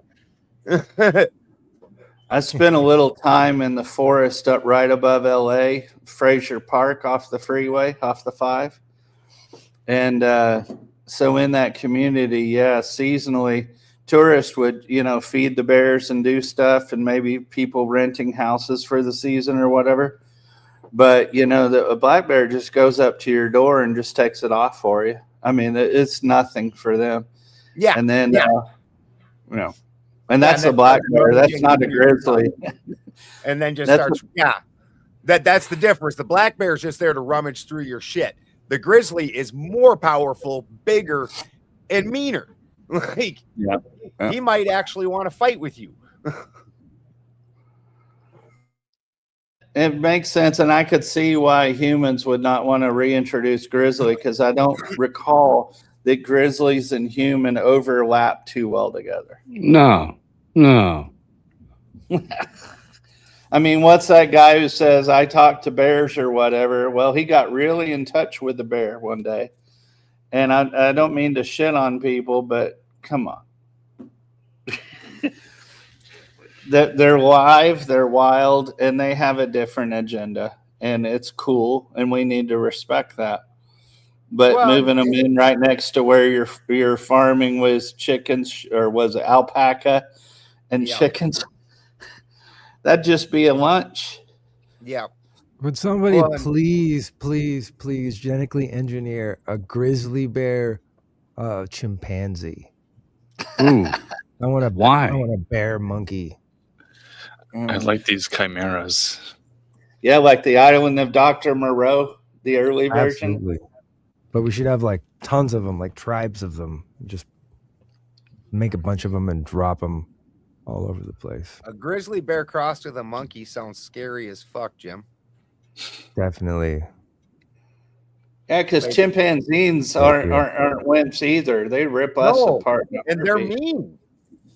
They have And the great- intelligence of a monkey and thumbs. The intelligence and strength of a monkey and the fucking also insane strength and jaw power of a grizzly. That sounds horrible. It'd be cool though. We could, fight them or train them. Right on. We need another Rocky movie. I was Oh, just yeah. saying that I don't want normal grizzly bears around here, much less a grizzly monkey cross. Planet Yeah, of the they Apes would style. be smart and plotting then. Yeah. Let's just see what develops. So do you think that's what's happening in the deep underground military bases where there was rumors in the early 90s of the chimera creatures that they might have been making, the chupacabra or other sort of breedings? What was that? Bat Boy Oh yeah. was the big famous one in the 90s. Let's see. Almost unlimited resources and a very strict control on communication. I'm sure they were doing something. Yeah. Maybe they were making your chimera chimpanzee Oh God, I hope so. grizzlies. I would love to see that. Be awesome. Underground. I might I out of mean- morbid curiosity once, and then I would probably be just so torn away after Oh, seeing yeah. what they would I do mean, to it- anything in kind the of, living sphere these days. In some kind of a controlled environment, sure, I would check it out, but like I went to that up in Oregon up there, they got that crazy that crazy cat preserve, and I went there and checked that out. And like that one cat, there was only one cat in the whole world left because the thing was such a vicious, crazed killer that they'd wiped it out of existence because that one cat would go into a herd of sheep at night and just kill the entire herd. Just wipe it Wow. out. Just a joyful killer. Yeah, just killed excessively. And really good at it. Looked like a normal house cat. Fucking, and it got wiped out to one remaining, and some rich fuck paid to have it cloned. And now it turns out clones aren't as sterile as we're led to believe. And the clone in the original one reproduced and made another baby. And I went and saw that, and it was definitely interesting. I got to see the world's first clone baby. But do I want that fucking crazed killer around? No. I Well, don't want- like I would love to see a three-headed dog. I don't want one as a pet per se, but just to like see one once, see what that looks like. A living creature with three heads. Yeah, and know that it's around, know that it existed or it exists somewhere. Someone has a connoisseur of three-headed dog creatures, and loves it and gives it a Jim's good over home. here trying to knock us down in the food chain. I think it'd be cool. Well, I did have the thought talking about these cryptid creatures, GMOs, designer apex predators, if the military were creating them and then dropping them off in ranch fields. Wouldn't that be a spooky way to clear a field, to cull a herd in some way? And then they say, well, it looked like a blood-sucking, goat-sucking chupacabra thing, and it took all of our goats out. Here you go, Jim. No, here's that a makes here's sense. a. Well, no, why isn't that coming up? Security made you a present, Jim. Oh, what? Okay. Why is that not coming up in my choices window? Oh, there we go. We So can open excited, the present the- maybe in the after show. The suspense is building. Is it sharing? Oh, we see it now. Yeah. Whoa. Monkey bear. It's beautiful. Oh, Majestic. Fun use. Here's for the other Oh, option. yeah. With the tail. I love Uh-huh. it. Imagine putting little suits on him, like little leather jackets with hoods. We can render it in the imagination, and we can build it in real life. I think that's the idea. Right. Give it give it here's Neil. full life. Ted St. Nick has a secret recipe for fried chicken.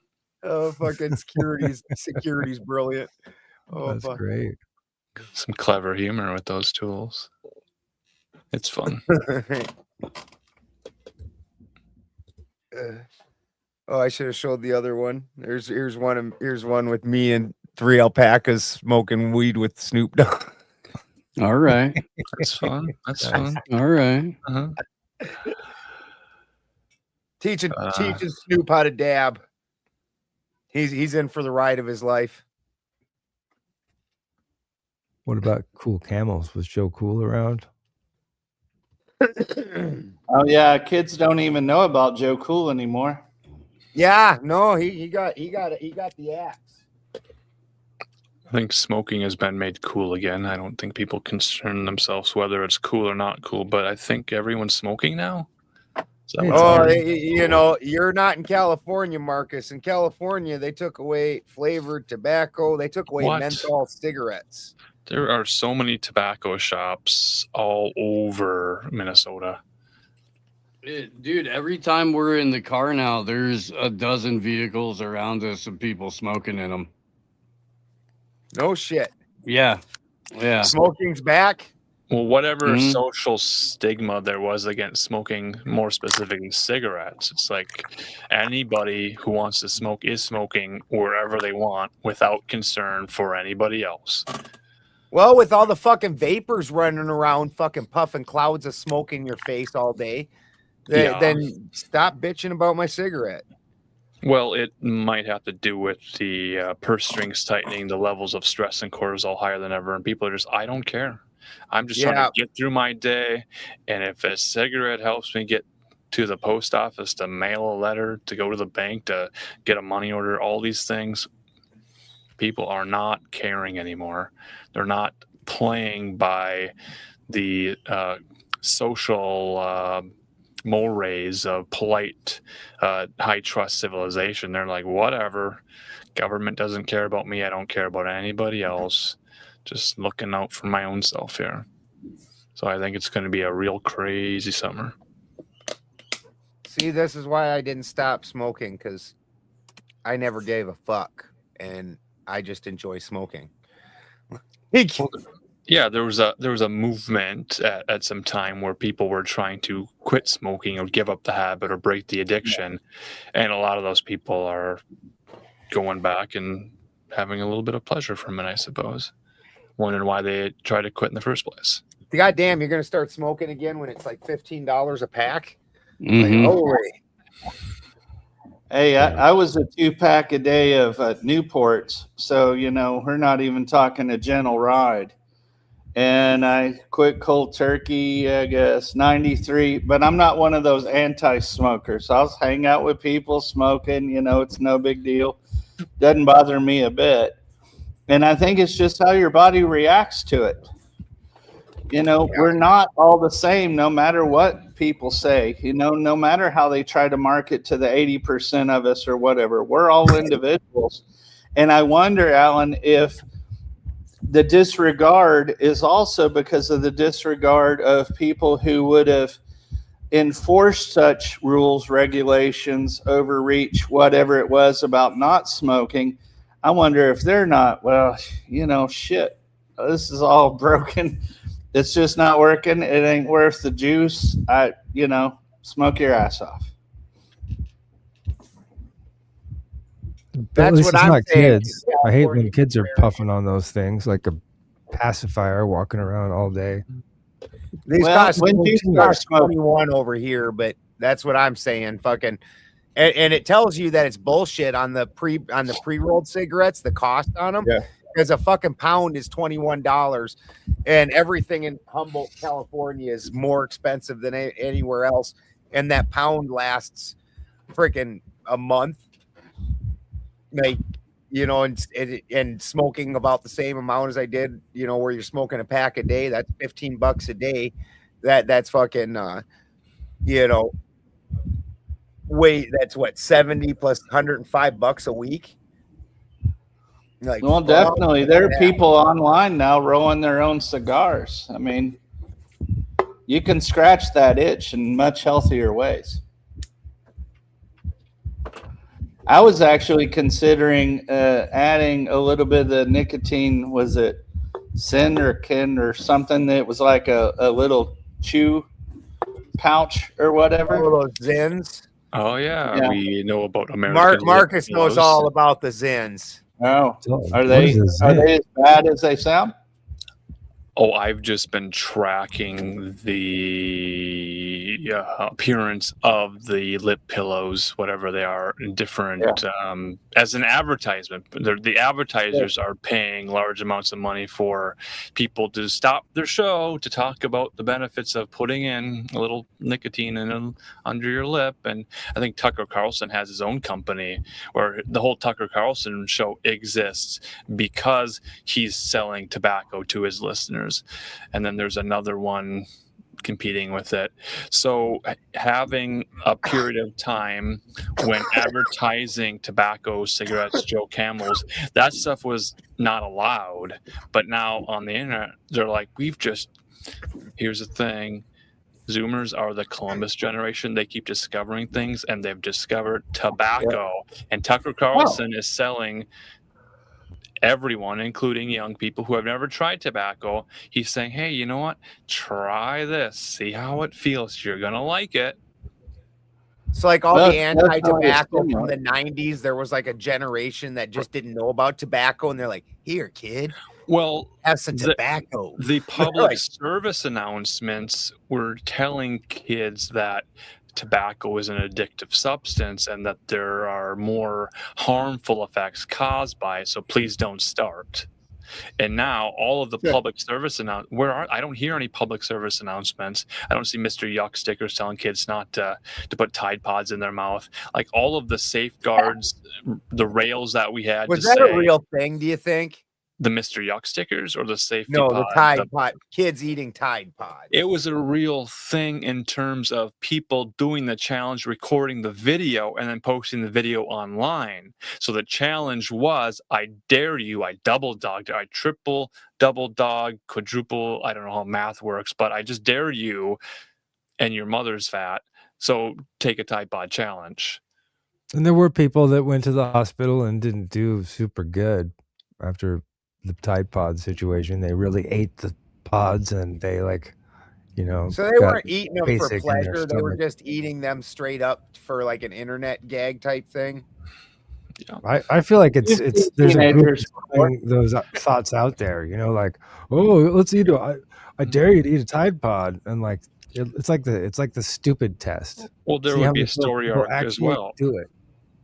Yes, You know? Gemsworthy. So then after you record yourself ingesting the Tide Pod, swallowing it, showing everybody you swallowed it, putting your tongue up, it's not my cheeks, I swallowed the tongue. And then 3-4 days later, your next video is, I'm in the hospital because I had soap in my stomach. So Yeah.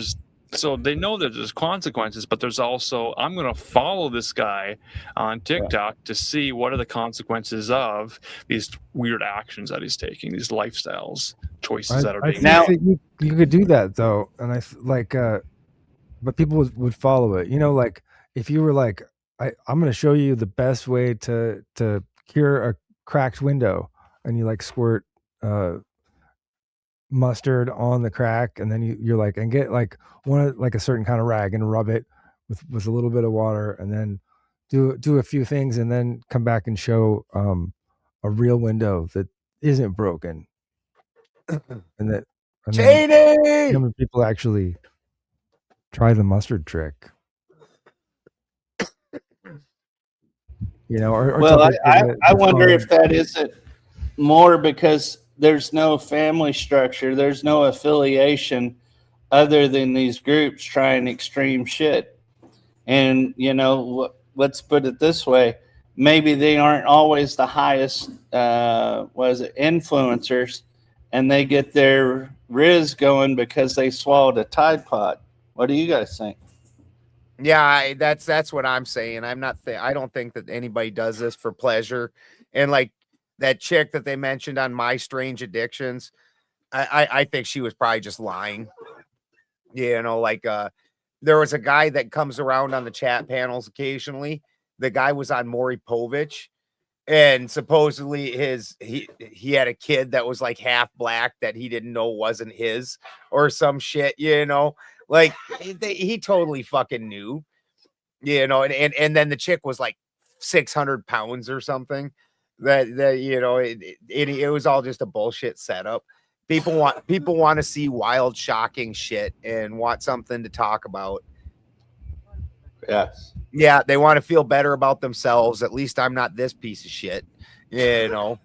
At least I'm not stupid enough to eat a Tide Pod. Like I think it's nonsense. I don't think it's you know. We had this shit in the 80s, though.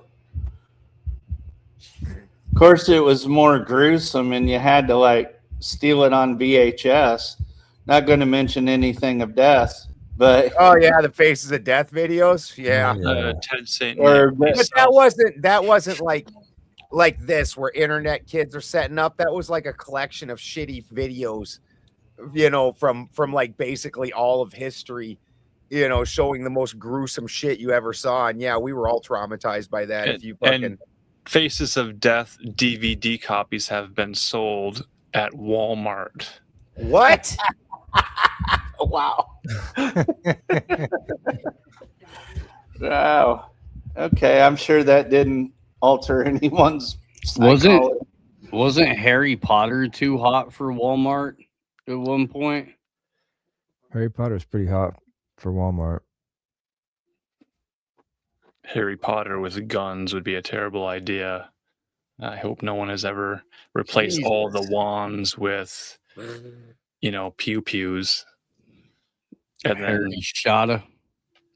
Yeah, that was actually a real thing. There's a website, I think by that title, I won't say it again. And they ultimately said that it was about awareness of the issues around it, to say that, you know, violence caused by wands could be attributed to other weapons that could fire, you know, like a wand would fire a beam of magic energy or something. But in real life, we have high-speed metal flying out of barrels, this type of thing. But it was quite funny as well to see all the effects replaced by actual drive-bys and lights being taken out, because, you know, just all sorts of fun effects made. But, you know, Warner Brother, if you see a violation of an intellectual property. Oh, naturally. Mhm. Just like that FBI warning that went across all those videos that we saw. Yeah. Yeah, I just saw Samuel L. Jackson in an interview yesterday. The interview's old, but he was saying, yeah, you know, we had toy guns, and then when we were older, we were shown real guns and everything, and we weren't going out and doing all these things. We understood what a gun could do to a human body, and you can't blame these things on the device. It's how they're introduced, and it's how, you know, people honor them or not. Yeah, when I went to high school, freaking half the vehicles in the parking lot of the high school were pickups, and of that, 90% of the pickups had a gun rack in the back window with guns hanging right there. Trucks unlocked, keys are still in the motherfucker. You know, and hasn't anybody got shot at that high school ever? Never been a school shooting. Now, going to that nice tender subject of school shootings, do you think that there's any correlation, wink, wink, between the increase in SSRIs and other mental challenges and the increase in school shootings? Yeah, 100%. I know the right wing likes take it to transgenderism, but they don't want to enfold that into the bigger problem, which is twofold. These people always have a fucking FBI handler or a CIA handler or a handler of some sort, and they're on psych meds of some sort. And this has historically always been the case. And whether they went tranny or not, a whole nother subject. That all of them are crazy and they're all being controlled. And straight up, it's Brave New World, except for instead of locking up the dissident, they use the dissident. Now, Michael Jackson, after his autopsy, I think we knew what he had for lunch. But somehow with these events, we're not sure of anything in the tox panel for these young people. Do you think somebody might be hiding the strong correlation? Well, the toxicology. Yeah, toxicology thing. Yeah. 100%.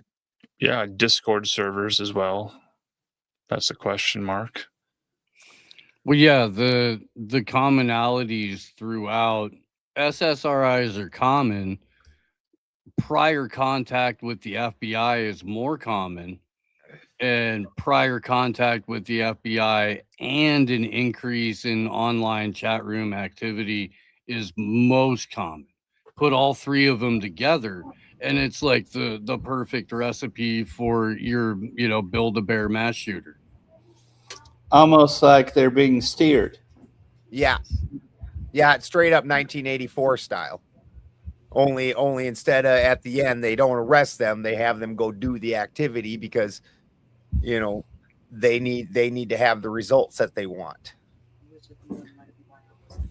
Yeah, I definitely thought all of that was a little bit much to believe that it all was happening as it was presented. And I wasn't as familiar with the other contact before.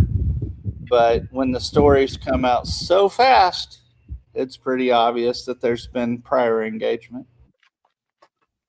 Every time we end up finding out that they had an FBI handler that they'd been chatting it up with, then there's other oddities that you really can't explain, like the Columbine kids, how two fucking losers with nobody supporting them and no jobs get freaking weaponry that most people can't fucking touch. Where did you get these supplies from? How come each one of these kids seems to have availability to things that your average kid doesn't? Sure, I had a fucking 243, and a shotgun when I was 18, but that's entirely different. That's like $500 worth of guns. Well, back then it was. Well, I want to know who gave those boys a camcorder to record their activities looking cool around town, and how did all of that footage become public footage as B-roll every time they talked about it? Voice to skull technology and SSRIs totally manipulate somebody into this. I mean, let's look at just the domestic terrorist program, where I don't remember what newspaper it was, but there was a big report where they went in and investigated something like 25 domestic terrorist groups, and it turns out 19 of the 25 was basically all three-letter agency people. And then it was the LA Times, and it was 2019 when that came out. Yeah, it was 21 out of 24 or 25 incidents over the last, like at that time, it was like since I think 9/11 is what they were looking at it in the time frame. And basically all of it is straight 1984 type of ops, where the government's the one creating the dissident, going around provoking other people into it, starting up a little group. And then when it comes time to bust the group, they realize everybody in their group also works for the fucking government, except for some retarded kid that's downing fucking 3 pounds of psych meds every day. Teds, are we stating that the domestic terror program is the program creating domestic terror programs? Very similar to what we're seeing now with the Southern Law Poverty Group. Yes, where they're the ones providing their own nonsense. An Like- all-in-one solution. Yes. Okay. Yes. Hmm. You know, there's a reason Curious. that none of us know anybody in the KKK. You don't ever fucking walk down the street anywhere and see KKK guys just hanging out, having fucking dinner in their hoods and shit, or screaming at black people or anything like that. That just doesn't fucking happen. There's a reason. You know, these guys are forking out money to people who are like, you gonna give me freaking $300,000 to run around in my freaking pillowcase for a couple days? Shit, yeah. All of that being filmed, I'm sure. Oh yeah, yeah. And it's the same with like on the news, most of these crazed protests like that aren't, I'm not counting Portland and some of these other places like that where they just have a permanent base. But I'm talking about like I freaking one day the town I'm originally, the big town from where I'm from is Aberdeen. Aberdeen's not the town I'm from, but that's the big town. The town I'm from was 100 people. And all of a sudden there was a big protest and there was white nationalists and all this. They all got bussed in. None of those were people from our town. And you know, all the liberals in town are like, oh my God, this town is so disgusting. White nationalists are standing up at the Capitol. They're not from here, you dumb motherfuckers. Them same dudes are going around like a fucking tour bus, Yes. like they're a band and hitting up different cities and doing protests. And they're paid to do this specifically to draw the reaction that you're giving them. I encountered this as well. I was a tourist around Prescott, Arizona, around the time when there was a women's march happening. Prescott, Arizona has its historic district. There's some nice shops around the courthouse. So the courthouse is a central figure and people were marching around it. The women were marching. I was an out-of-towner. I asked the shopkeepers about the protests and they walked out and they said they had never seen any of those people before. None of those people had purchased anything from their gift shops. None of them had been in any of the bars on the street or any of the restaurants. They didn't do any business. They went in, they marched around the courthouse, they took a lot of pictures, and they got the news media to say big protests, Prescott County Courthouse, all over Arizona. But the people that were protesting in these small towns around the courthouses were not from the town, and nobody knew who they were. I know who they are. Who are they, Ted? They are Central Casting. Central Casting. Yeah, the whole That's where they all world's a come play. from. It's a company that makes those guys. Mm-hmm. I was kind of wondering if you were going to say they were the chimpanzee grizzlies. I didn't say they weren't. Yeah. The chimp grizzlies are always where you least expect them. Wily. That's why I always expect one popping up through the toilet before I sit down. So it's never there. You gotta check. You clear the No, it's room, then yeah. Dump your boots out before you put them on. Now, this Like, might you guys see encounter to. Did you guys see that picture not too long ago where Christy was in the shower and all of a sudden she screams and there's a scorpion in the shower with her? Yeah, scorpion. Would it be worse with the chimpanzee gorilla? Probably. Yeah. I'd shit my pants. Now, creepy. It's weird for me because, you know, in going to Standing Rock, a lot of that was very organic. And I can see how along the way that people have gotten in the mindset of protesting without realizing how funds are available to them to be used as useful idiots in the political sense. And they care about the whatever mission it is without recognizing this is just cosplay. Yeah. And it hurts my heart because there's some good people that might not be realizing all of the wheels that are in place for them to go from place to place. So that's why I keep it easy, you know. land back for the ones that got ripped off. Or even the Supreme said, hey, for the Black Hills, I don't know, 1 billion, whatever it was, dollars. But I think a lot of people would just say, hey, why don't we start sharing this place organically and well, rather than allowing anyone to capitalize on it? Well, the Black That's the Hills, biggest issue I've the heard. Black Hills, they were pretty shitty about it at the end there. When it started looking like the natives were going to fucking fully win, they flooded the fucking mines. Yeah, that happens on both sides. A little mischief. Even the niece is like second guessing that mischief. Yeah. Well, it's all on how you do it, but there's been a lot for, I think, all parties and all families, with rare exception, who haven't suffered some lack of equality.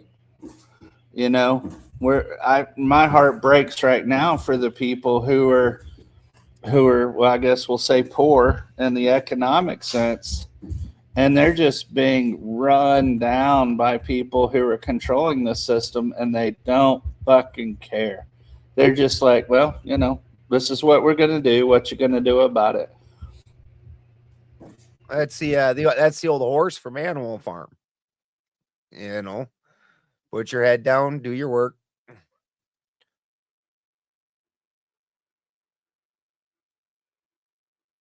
But I think this younger generation got to see what the older generation earned with that. And that was, they put in years and years, and then when it came time for their pension, all of a sudden the company sold out and it's across seas and the pensions aren't getting paid. And so these kids aren't wanting to work at all. They're like, nope, not doing it. Not going to do it. I want to be a video streamer. And that makes a lot of sense, because they've seen, hey, this system doesn't work the way it's advertised.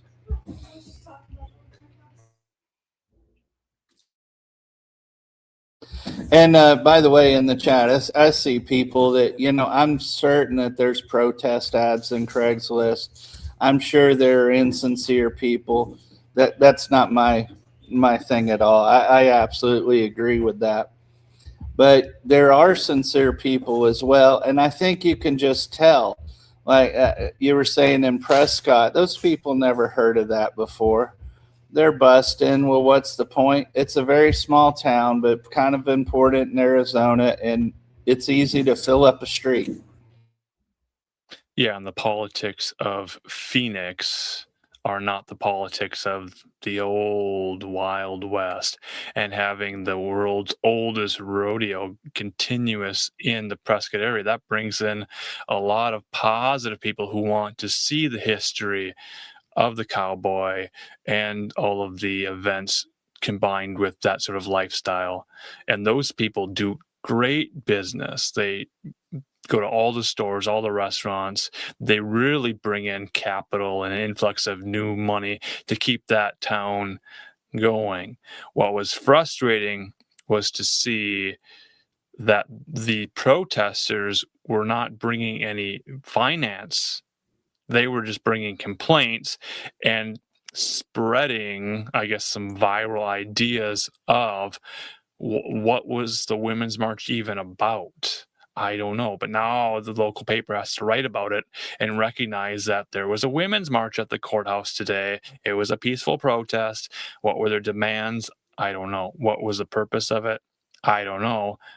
But if you go and try to answer that question, you might have seeds of ideas planted in maybe some of the young women in that town are like, women's march, women's rights, female liberation, third wave feminism, why not fourth wave and fifth wave? Let's go further with it, this type of thing. But that really disrupts the stability of a stable town and culture and that sort of thing. And that's kind of where globalism brings all the world's problems to my doorstep, and now I have to have a position and I have to have a concern, and I have to fly the right flag in alignment with being on the right side of history that they're hoping to achieve with all these goals. Well, you may have heard me on another pod, but I was like, fuck it, kill him. I mean, because it's not that my life is necessary, more important, or anything else, but I can't sort out everybody's hand job and figure out what their marketing materials are. So many people present as a real or genuine article, and they're not. You know, I can't afford to go back 10 years with every motherfucker with an opinion. A real McCoy, would you say? Yeah. So it's like, hey, I'm trying to stay out of everybody's shit. We're going to grow our food. We're going to do this. We're going to be self-sufficient and beneficial to the community. That's my activism. Well, hey, now, Ted, you're already Ted. You don't have to convince me.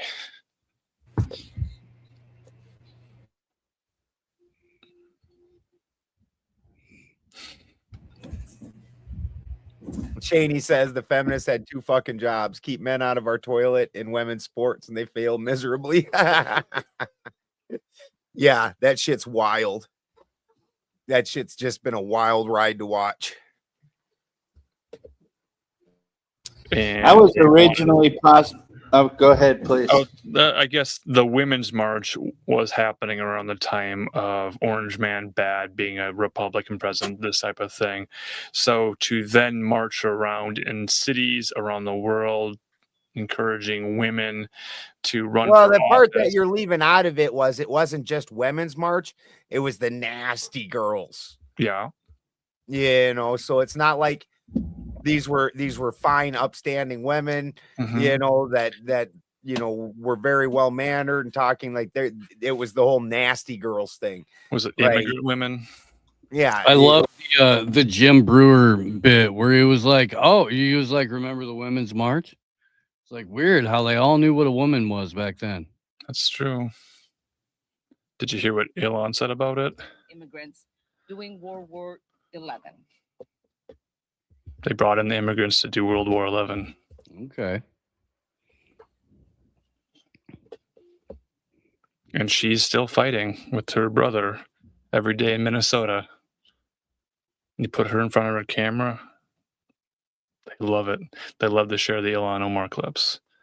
So it's sort of weaponized against. You get a woman in Minneapolis, St. Paul, Minnesota. Well, there she is. There she is. And are you happy we put a woman in power? Here she is. Be happy. Be happy you got Ilhan Omar. Oh, she's not white enough. She's not Christian enough. Oh, cry harder. Run some more women. Bring some more women to the polls. Vote harder. That'll help.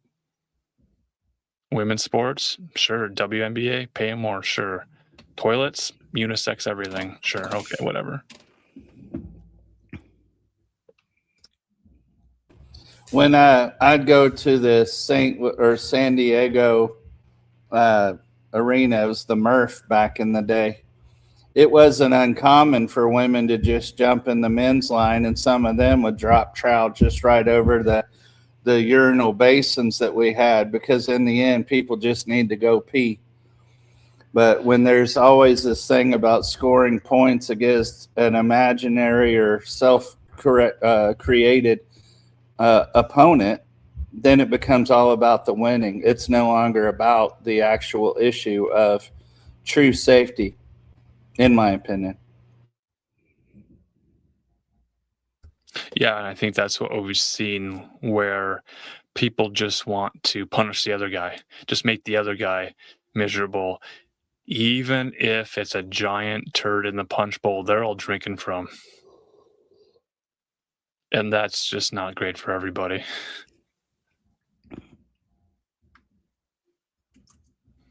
I'm waiting for DJ M's Worthy to come up with another creature for us. Gems Worthy, you got some creepy cryptids to create? I think we just give everything 8 legs. Yeah? More legs are better. Well, 2 arms on the left side, 2 arms on the right side, 2 legs on the right side, 2 legs on the left side. Get twice as nice much having a work out match of set. somebody. You know, if you have Is that if you have still- 2 feet, they're like the same size or very similar in size. You know, instead of one big foot and one little foot, like it's nice that the symmetry. You know, 3 fingers over here, 3 fingers over there. I like the balance. I have to. you It have started to get spicy over there. I guess it's all in where you put the fingers. The Gemsworthy cabin is lighting up for a fantastic evening. It's getting smoky in here a little bit. 9 legs for males. Okay. All right. With that said, obviously, come check out the member side. We continue on after the member side, after the fact, and try and put out 2 or 3 more hours of good content for everybody. Upcoming, Thomas is coming back on the Tomato channel to debate again, only this time Freemason funded adrenochrome and MK Ultra research. And he's going to debate that. So that should be a lot of fun. That should be good. Yeah. If you didn't check out the Gnostic informant debate, that one was fantastic. And the Germanic one was fantastic. Good stuff. Anybody else?